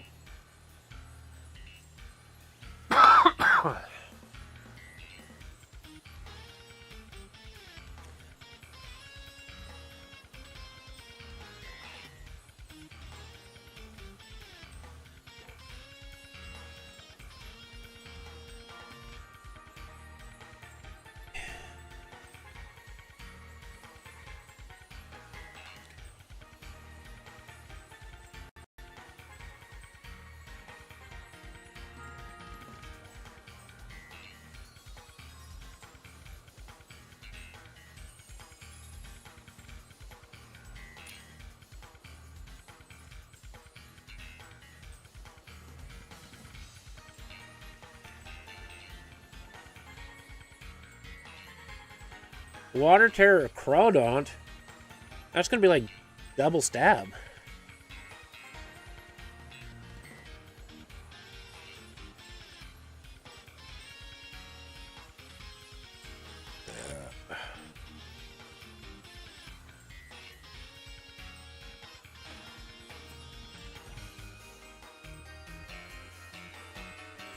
Okay, I don't want to like...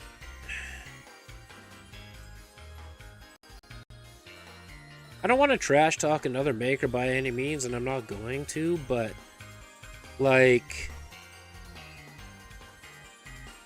there's legitimately no way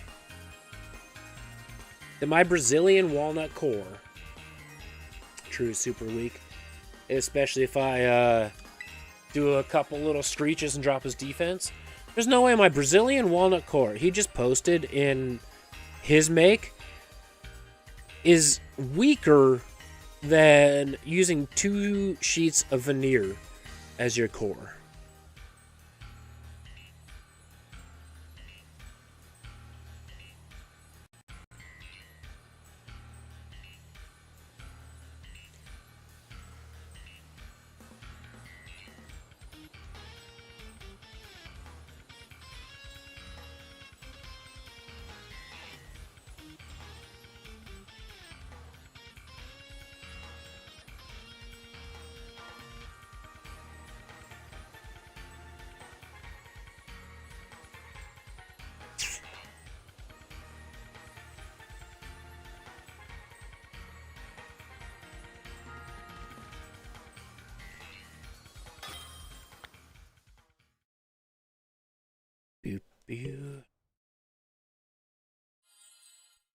And I literally read the stats of Brazilian walnut. It's just as fire resistant as steel. So,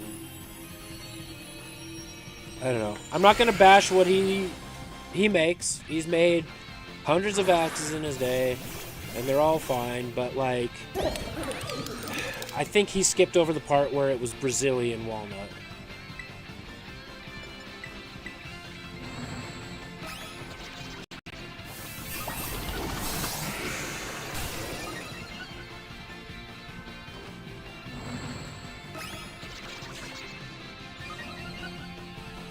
So I'm just gonna, like,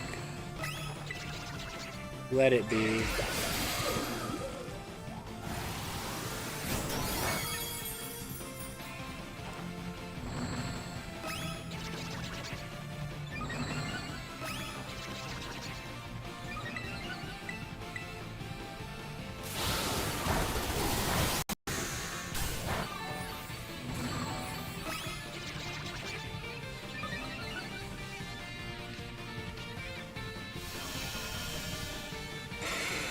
Oh no!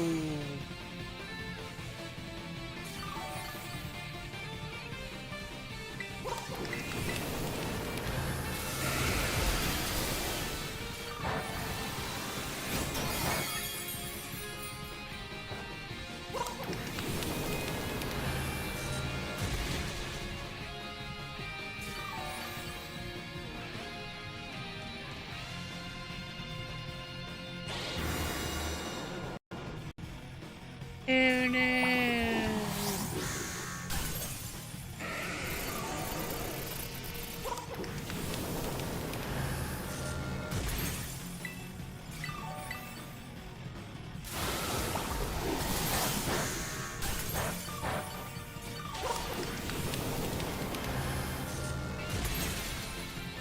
There's people that make handles purely out of veneers. So if that's the case, mine will be fine.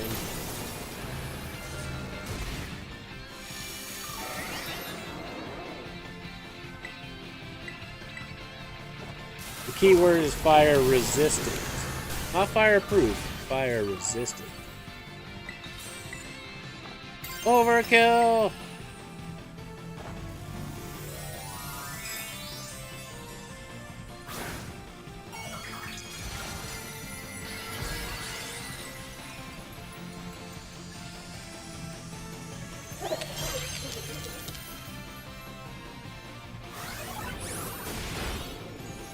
Oh, that did legit damage.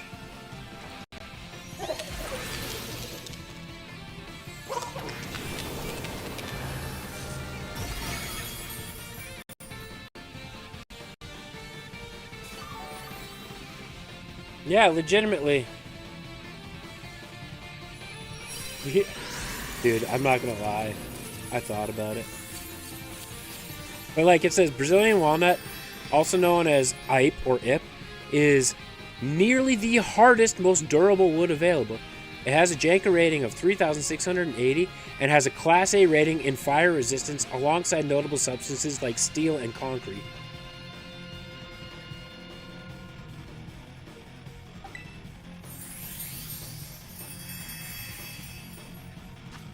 A ability capsule. All right, McKnights, throw us that 6-star with a salty chance. Let's do it up. Yeah. But apparently it's not good enough for a core. Yet, let's look up what hickory hardness is.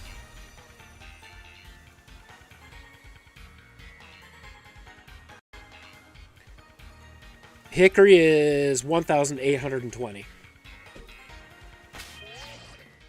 So what I used for that handle is twice as hard as hickory, and people swear by hickory. So I am far from worried about it.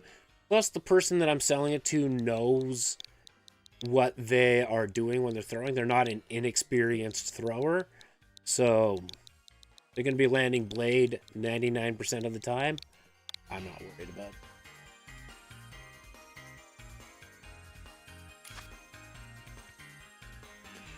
Technically, you can.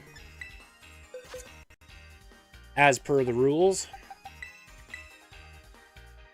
handles can be made out of any material now. They changed the rules for Big Axe now to saying it can be any material. It used to be it has to be solid wood. But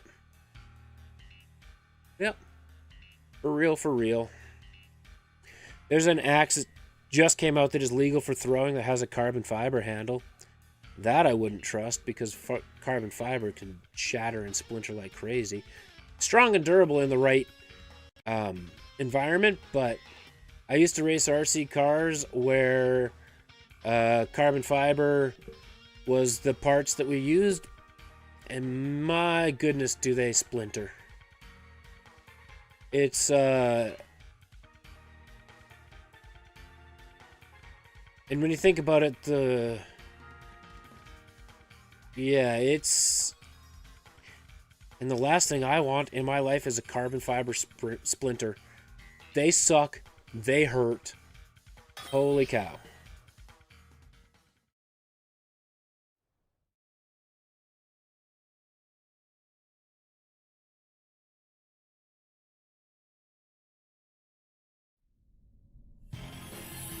But apparently they've got a warranty that backs it. So good on them, but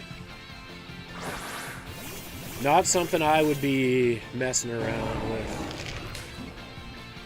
Yeah.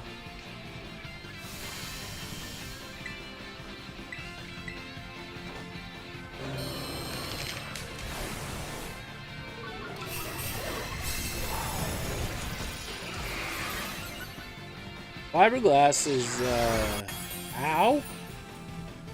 The hell was that?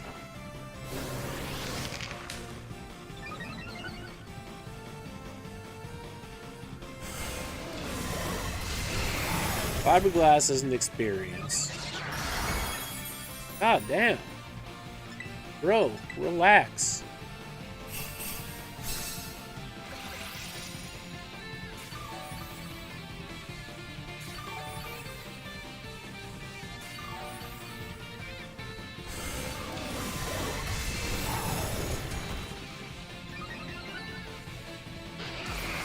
You need to calm down with your crab hammers here.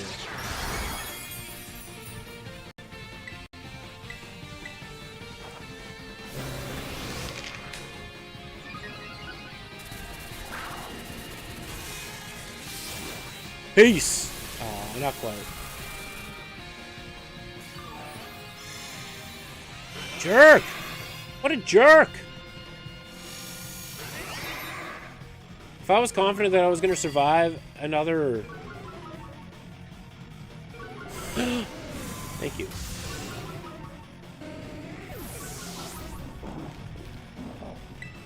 Wait. Did my defense just fall, but not... Oh. Jerk. He nullified our ability and then lowered my defense so that legitimately my Defiant didn't activate. Wow. Rude.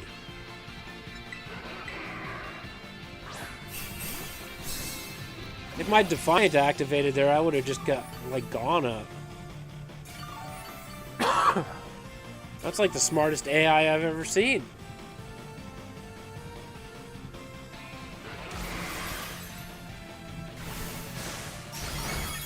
Yeah, it's,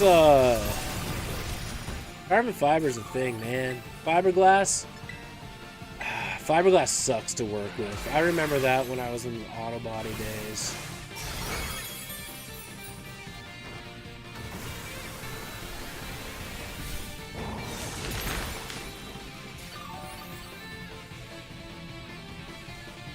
That crab hammer's like terrible, man.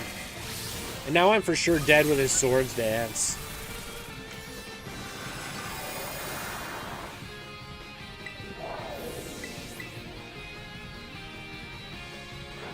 It's horrible, man. It's horrible. There's a reason I got out of auto body.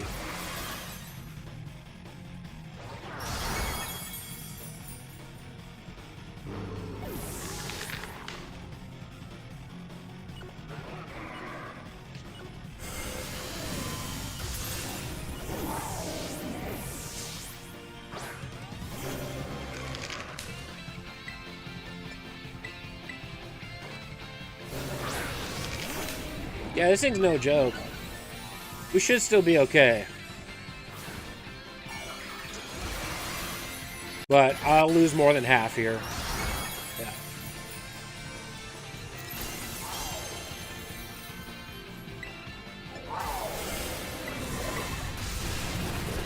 We should be okay. Because McKnight's got to terrestrialize. Yeah, GG's. Once he swords danced and crab hammered, it was messy.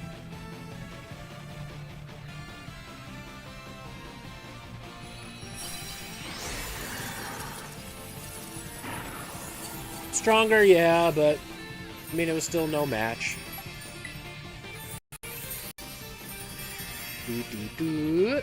Oh, ruined.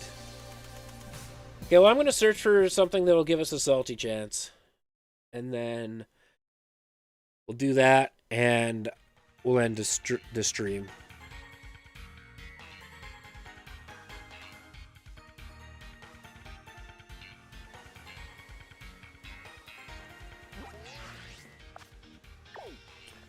Checked out that rock.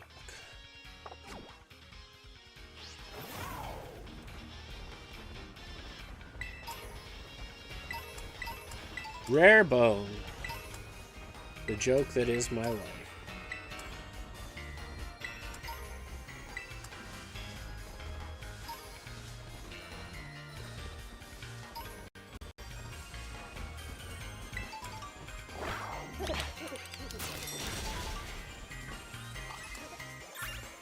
Why does this... I thought that looked different to me, but I guess not. I don't think it's a guaranteed salty. Oh, nothing's a guaranteed salty, but...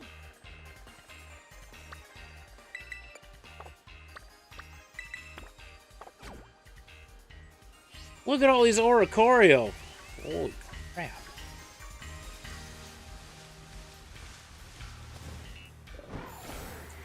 Winning's winning. Dude, I almost had you. You almost had me? You almost had me? You never had me.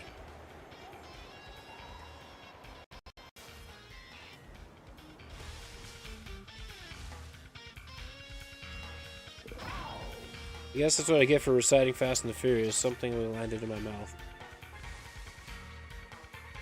A hair.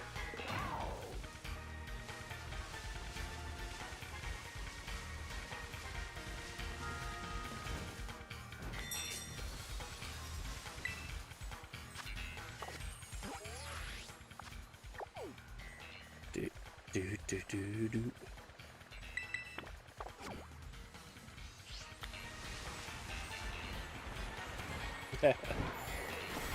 Dude. I don't even know how many times I actually watched that movie. But, like, after number 3, basically after Tokyo Drift, it was just ridiculous.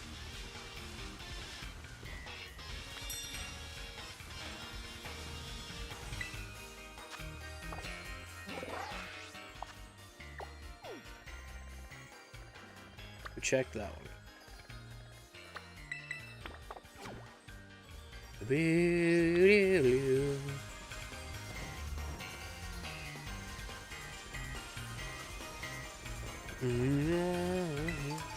Oh god, I don't even know.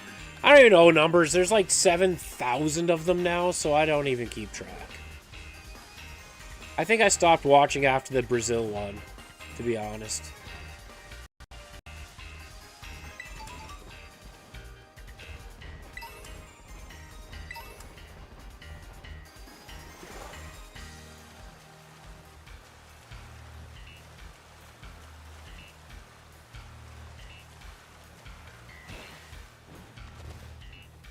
Oh boy. That Sawsbuckle's ready for me.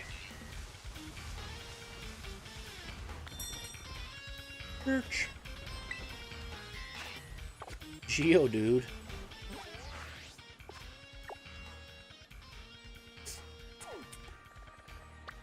They were.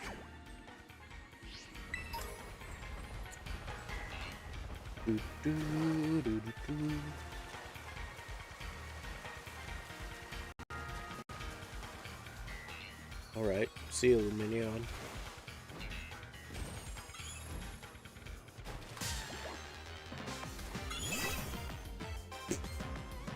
Okay.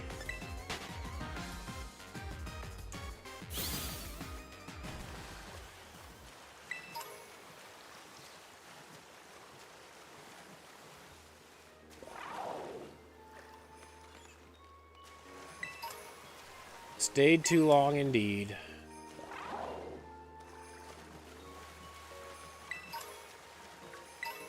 The worst part is they will continue to make it because they still somehow make money.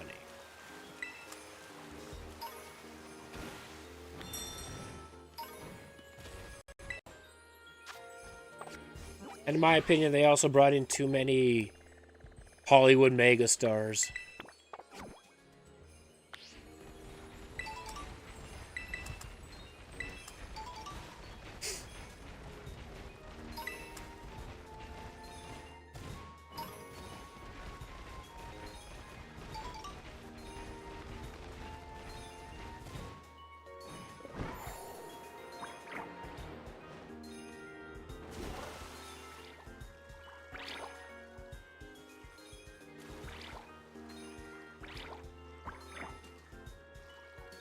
Ludicrous.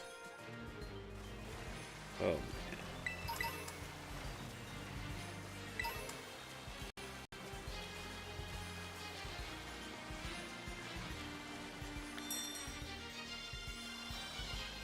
Not a shiny seal. E.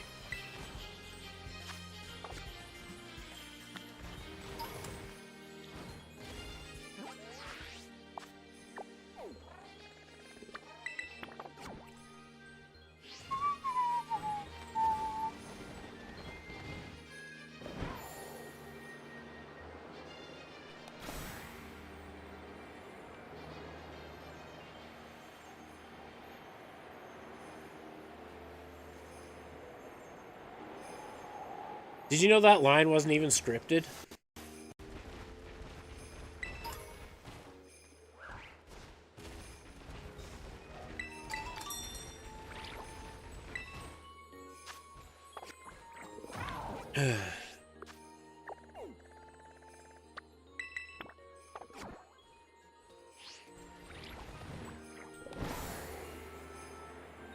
Yeah, it was like legitimately improv.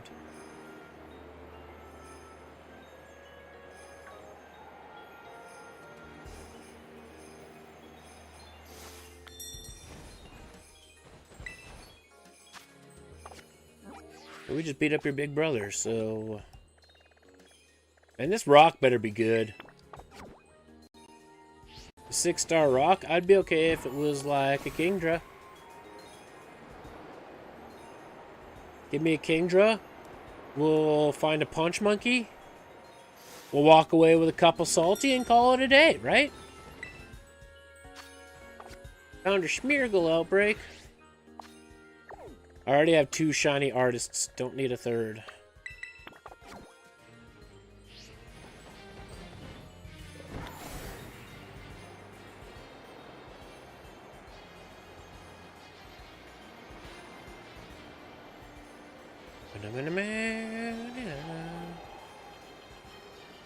Even you have one of them, see?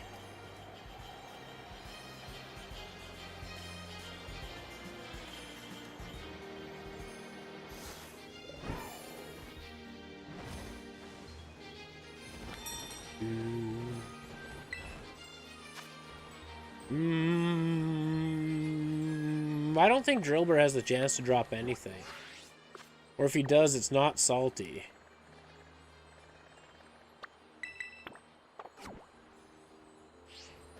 I'm basically looking for Minior or Kingdra.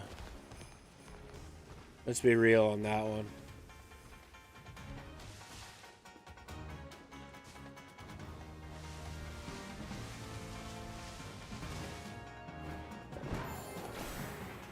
I mean, we haven't come out empty-handed.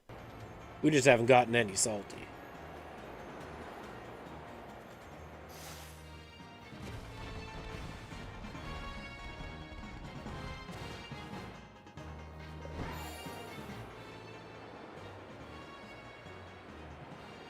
Should I detour?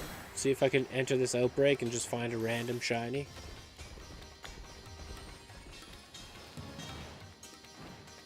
What a poor outbreak.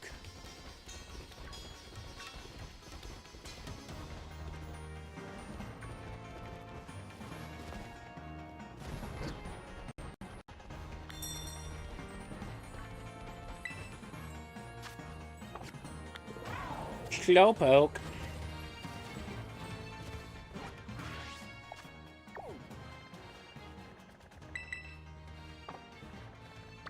Hey, come on. Thank you.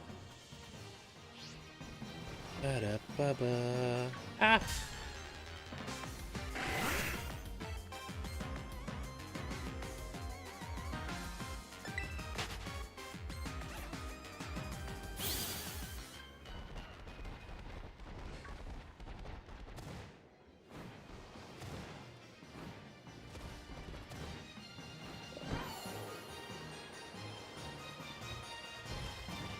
This feels like a very odd spot.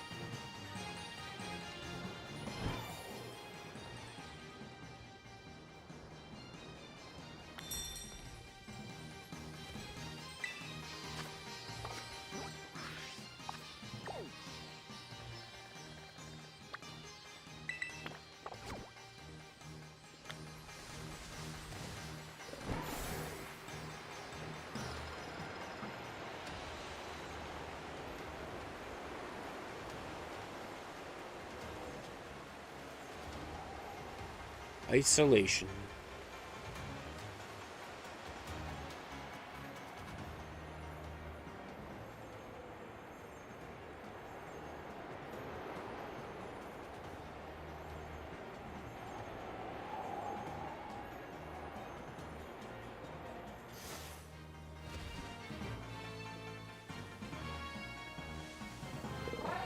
I'm gonna say I've been pretty much everywhere in the game.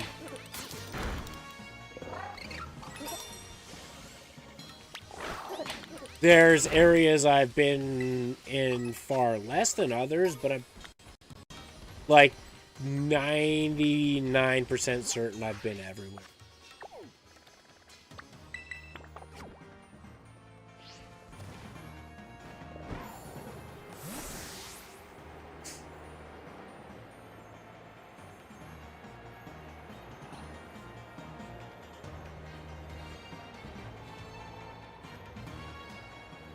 At times, yeah. That's just a Sazor. No, it was a Sazbug.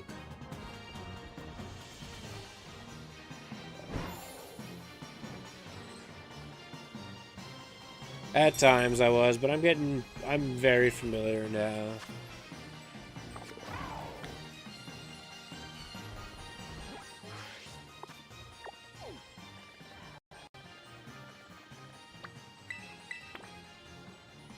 I wonder, does this do the Twitch thing?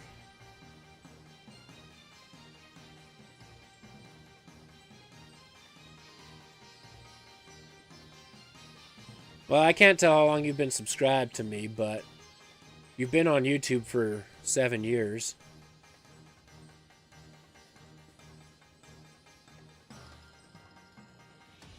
So, there you go. That's a thing.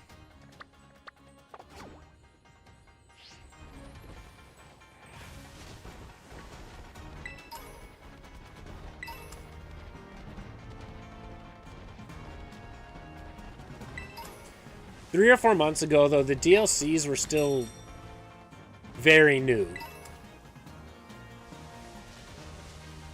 So, at that point, yeah, I probably would have been pretty lost. Because November is when the Kid Akami DLC came out.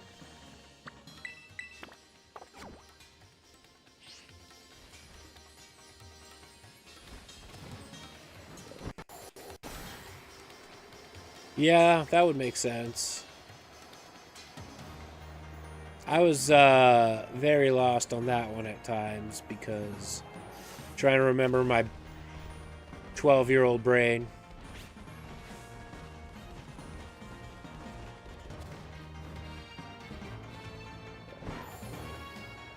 What made that run fun was Kadabra.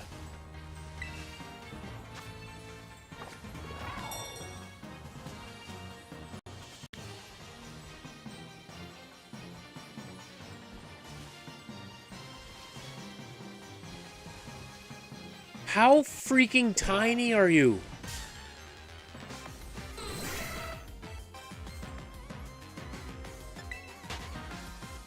Oh yeah, Gary with his Thunderbolt.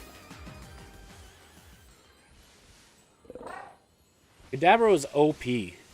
It knows dig. Okay?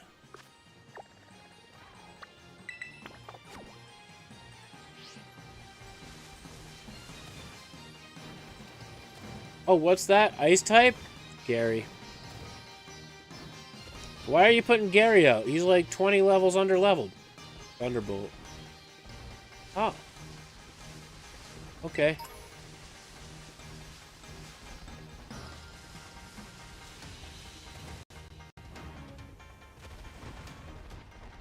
There was something... Well, eventually Eventually, Seismic Toss was gone.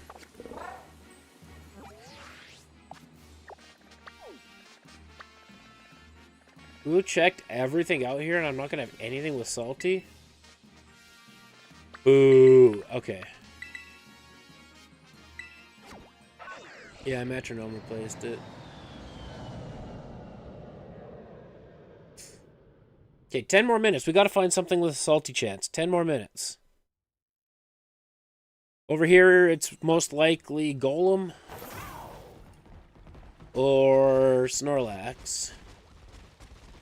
Possibly Gligar. I hate Dust Stones.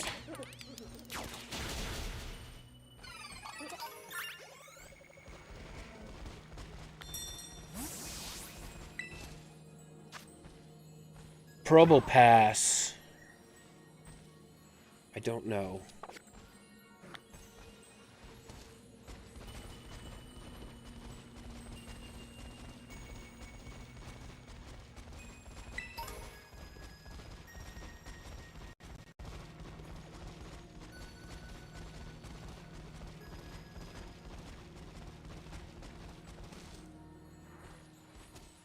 Something weird caught my eye there.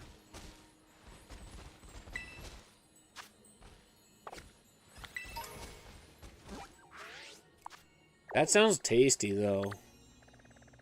Where's the 6-star?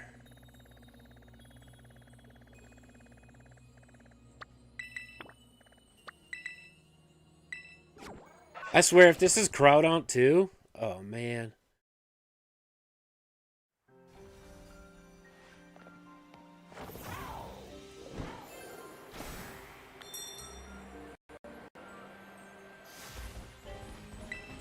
I don't think Ludicolo has the chance to drop anything. Let's go over here, seeing as there's a billion bug types. And maybe I'll run into my shiny Trevenant. Even though I have Phantoms ready to go, but I don't want to do the trade Evo. If I'm being real.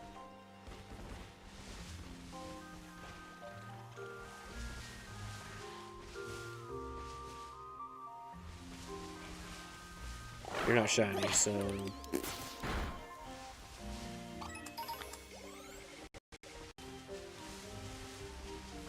Totally understood.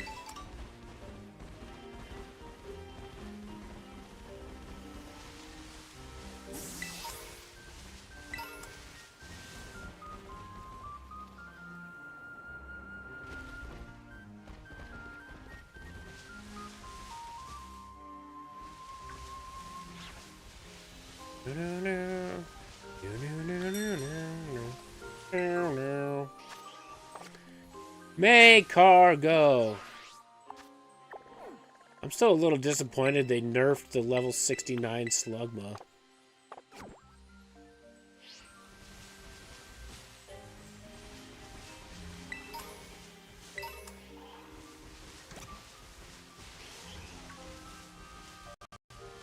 Just got home. Out gallivanting the world. Seeing the sights and sounds.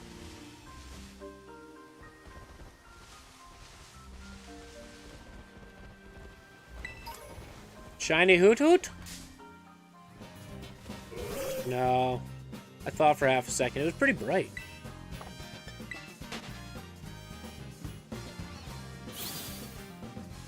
Oh, I'm not hurt by the Slugma. I got it. It is literally in my box right now. There's even a short descripting it. But it's still good for a laugh once in a while, and now it's gone.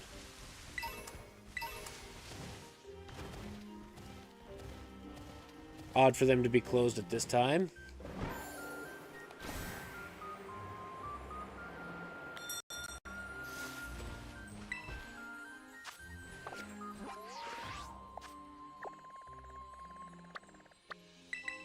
I mean, we can check it out again anyway, but... see if it's back. Out of... fan uproar.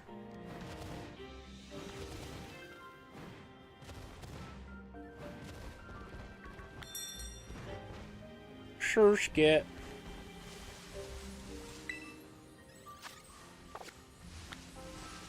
Out of fan backlash.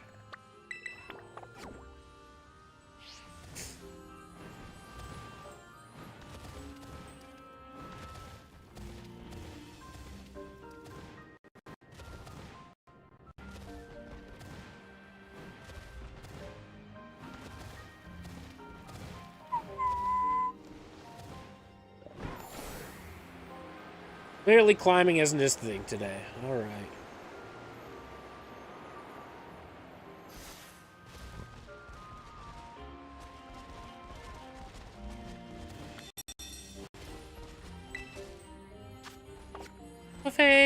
Clefable. I will still stand on the fact that I fully believe Kitakami was the better of the two DLCs.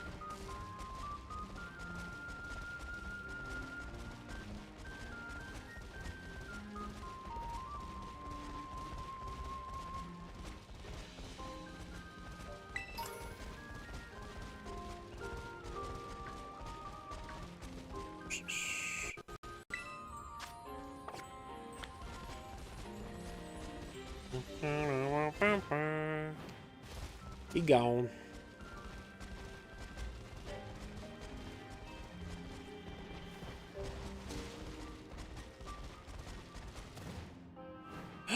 Is he back? Is he back? In a different spot? Is he back?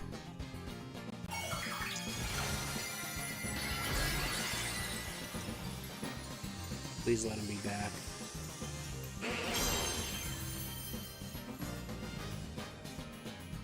Nice. Nice. God, that's my favorite thing ever.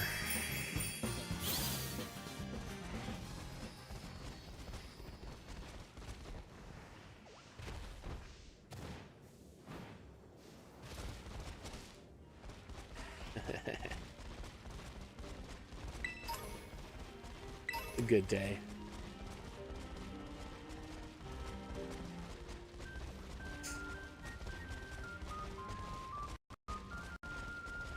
You know they did that intentionally.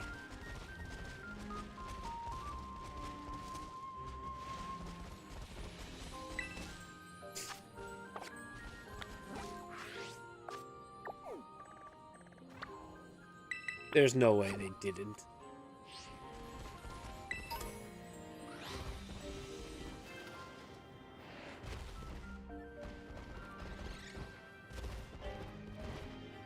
Whoever did that knew exactly what they were doing.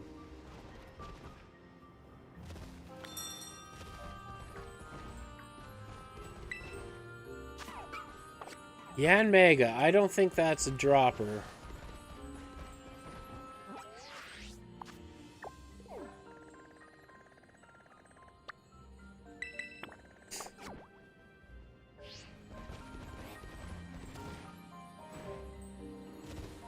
We'll check out these last couple, and then, unfortunately, I will have to call it a stream. That's right. Guys, revert his system back.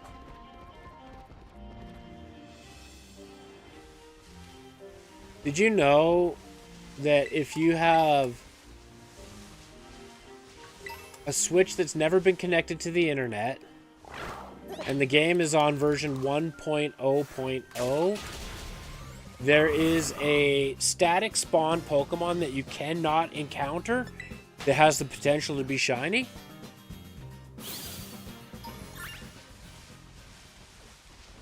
So at the very beginning of the game, there are Squawkabilly that spawn on top of your house. And one of them can be shiny. But you cannot encounter them, and you cannot catch them.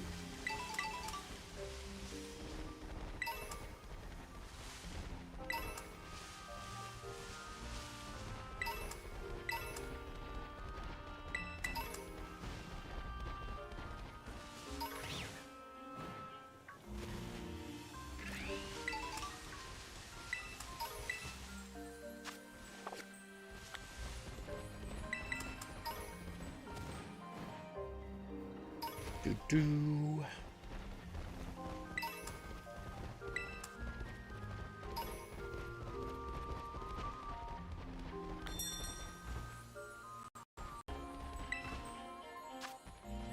Basque Legion, we're just gonna... Nope.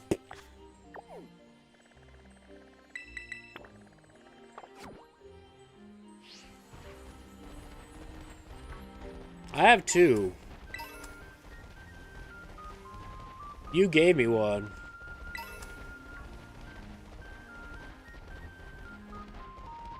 A blue one and a yellow one, I believe. I got the blue one myself.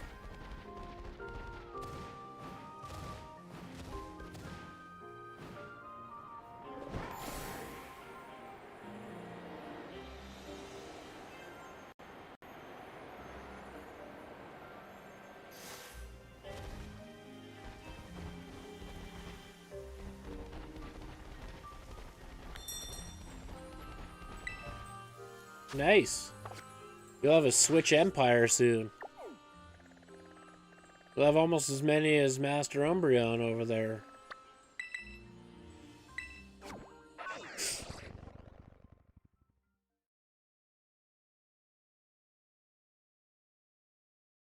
If you do that, Kyle, it'll be full odds. And you'll have to screenshot it because there will be no catchable proof that you even got it. So you'll have to screenshot it and send it. So with it being full odds, It will be 1 in 4,096 in order for you to try and get it. And it would be a very redundant hunt. Even more redundant than the Dunsparce hunt.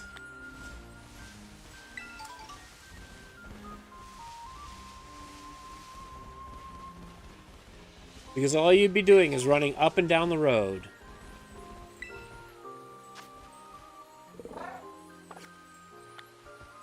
I can basically show you what you would have to do.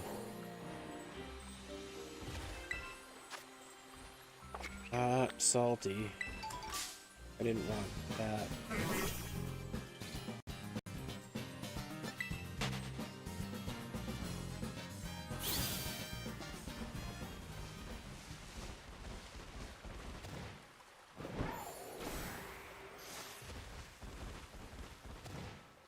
It's, so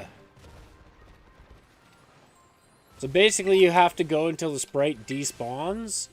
Like, walk away from it until your sprite despawns, and then walk back until it spawns.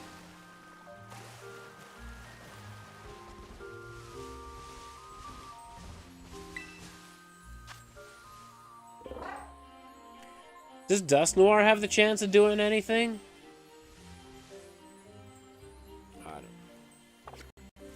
I still feel like just finding what I know has the chance of doing Salty. But if we don't have anything after Kitakami, I'm just gonna call it a stream.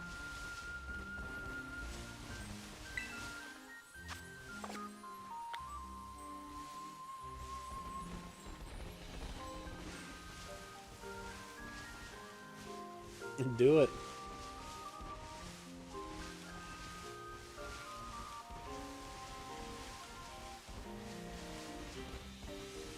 Yeah, you have to leave the game on 1.0.0.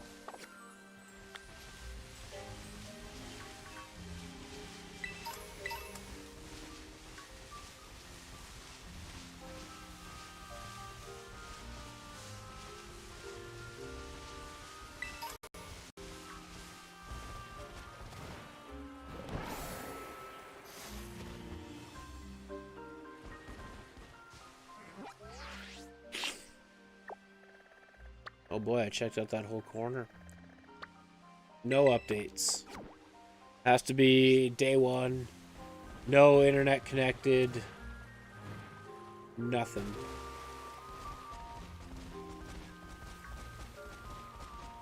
That's right.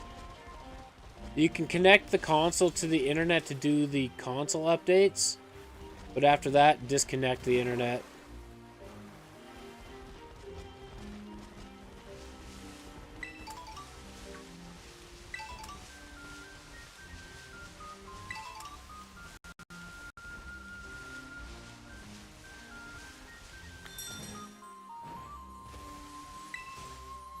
That would be correct. No game updates. Doo-doo-doo.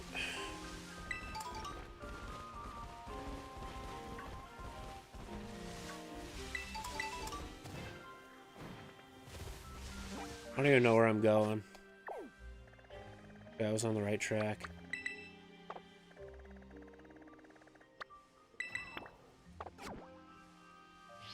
We went Palkia.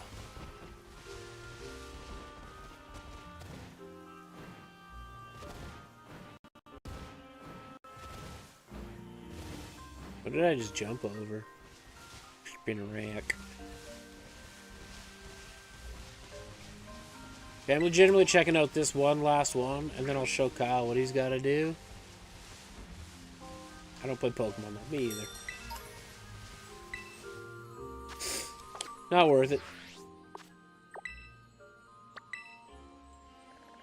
So, when you boot up the game, this is literally your house right here. And you'll see that there's going to be 2 Squawkabillies that spawn on top of your house. It'll be the green Squawkabillies. Ooh, good stretch.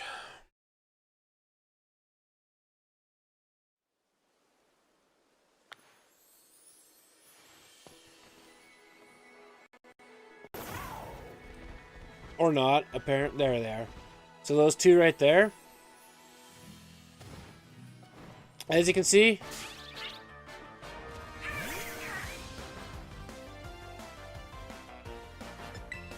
I think they lied. Because you can absolutely encounter.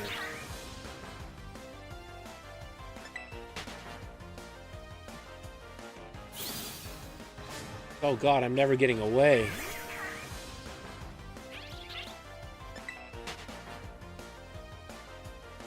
The beak and the hair turn pink. But basically, you see them spawn, you walk here. Wait till they despawn, walk back, wait for them to spawn in again, if they decide to spawn in again.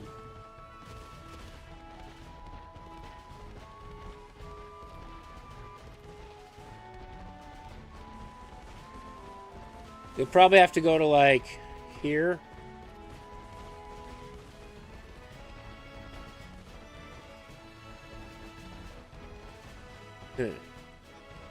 Way less than 1%.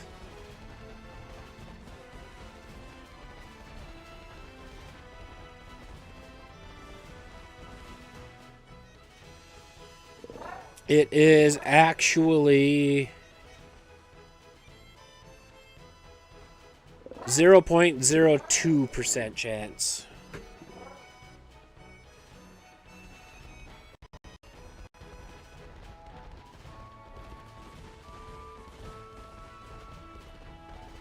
Oh yeah.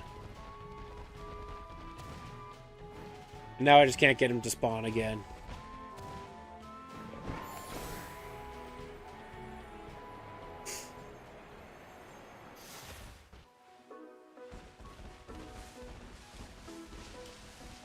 I was literally going to say, what are the odds that I fly up here and I get a shiny pig?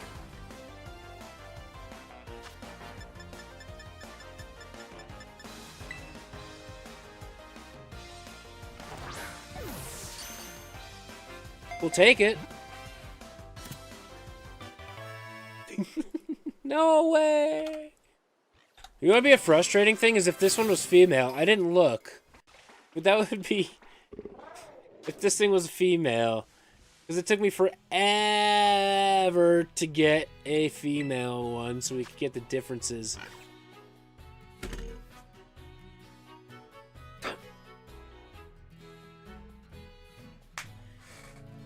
And it's a female one.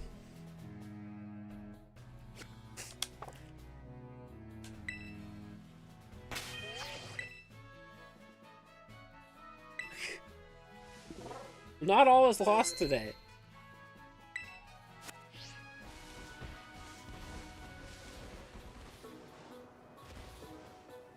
Yeah, it's definitely trolling me now. I caught 4 shiny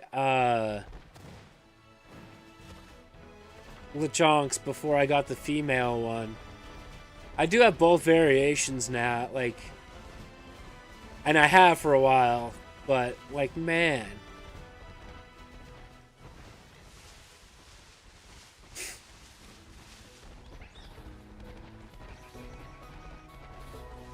So that's a thing that happened today.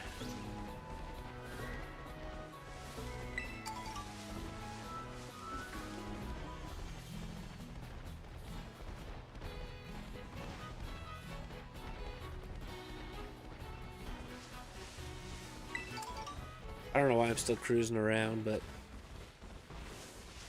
I'm actually kind of deep down inside hoping for a shiny scatterbug.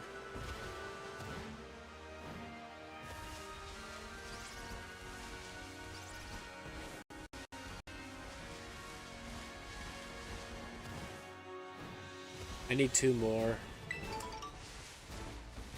But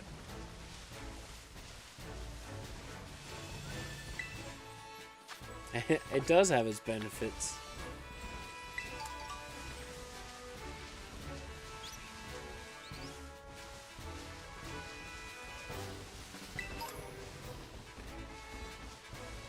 Or a shiny Hypno.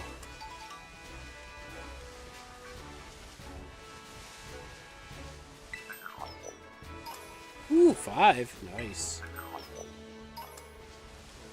Womp womp. You're not a shiny Hypno.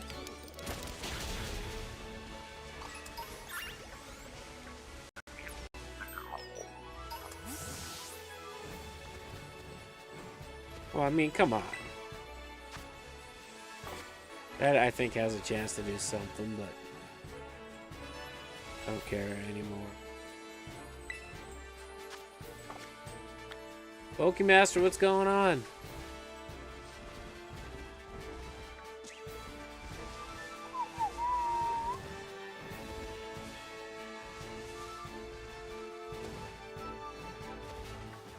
Makes sense. 'Cause then you can always just trade within yourself to get what you need.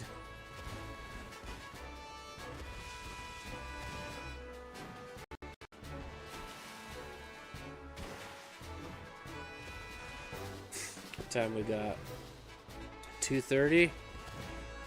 Ooh, I should probably call it a stream. I'm gonna inevitably have to go to the class. Oh, I played Legends Arceus. Yeah, I loved it. We'll probably be going back to it at some point, actually.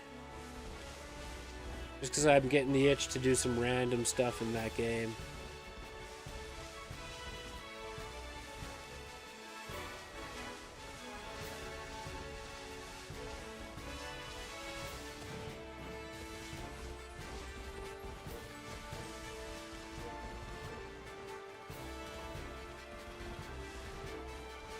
Shiny Wiglet, let's go. Where's the shiny Wiglet? No. Be that way. Yeah, I'm gonna have to call it a stream there, guys. Fortunately, we're just gonna have to be a little bit shorter today, unfortunately. But I will be back tomorrow. What are we gonna do tomorrow? I don't know yet. We'll figure it out. But we do have to do the Pokemon Day, Pokemon Presents. So, yeah, there is that thing. You only need to get Spiritomb? I don't know if I need to or not. I don't remember. We'll find out one of these days, because I gotta boot it up again. But, please save! I save my progress. I save so much, so it's just an instinctual habit at this point. But, yeah. Thank you, everybody, for hanging out. I very much appreciate it. Hope to see you tomorrow when we watch the Pokemon Presents, whenever I go live. Not live with them, because it's an ungodly hour. But, you know, it is what it is. So, hope to see you all soon. And, stay safe out there. Do something for yourself, because it's good for your health. And, get good sleep. Bye.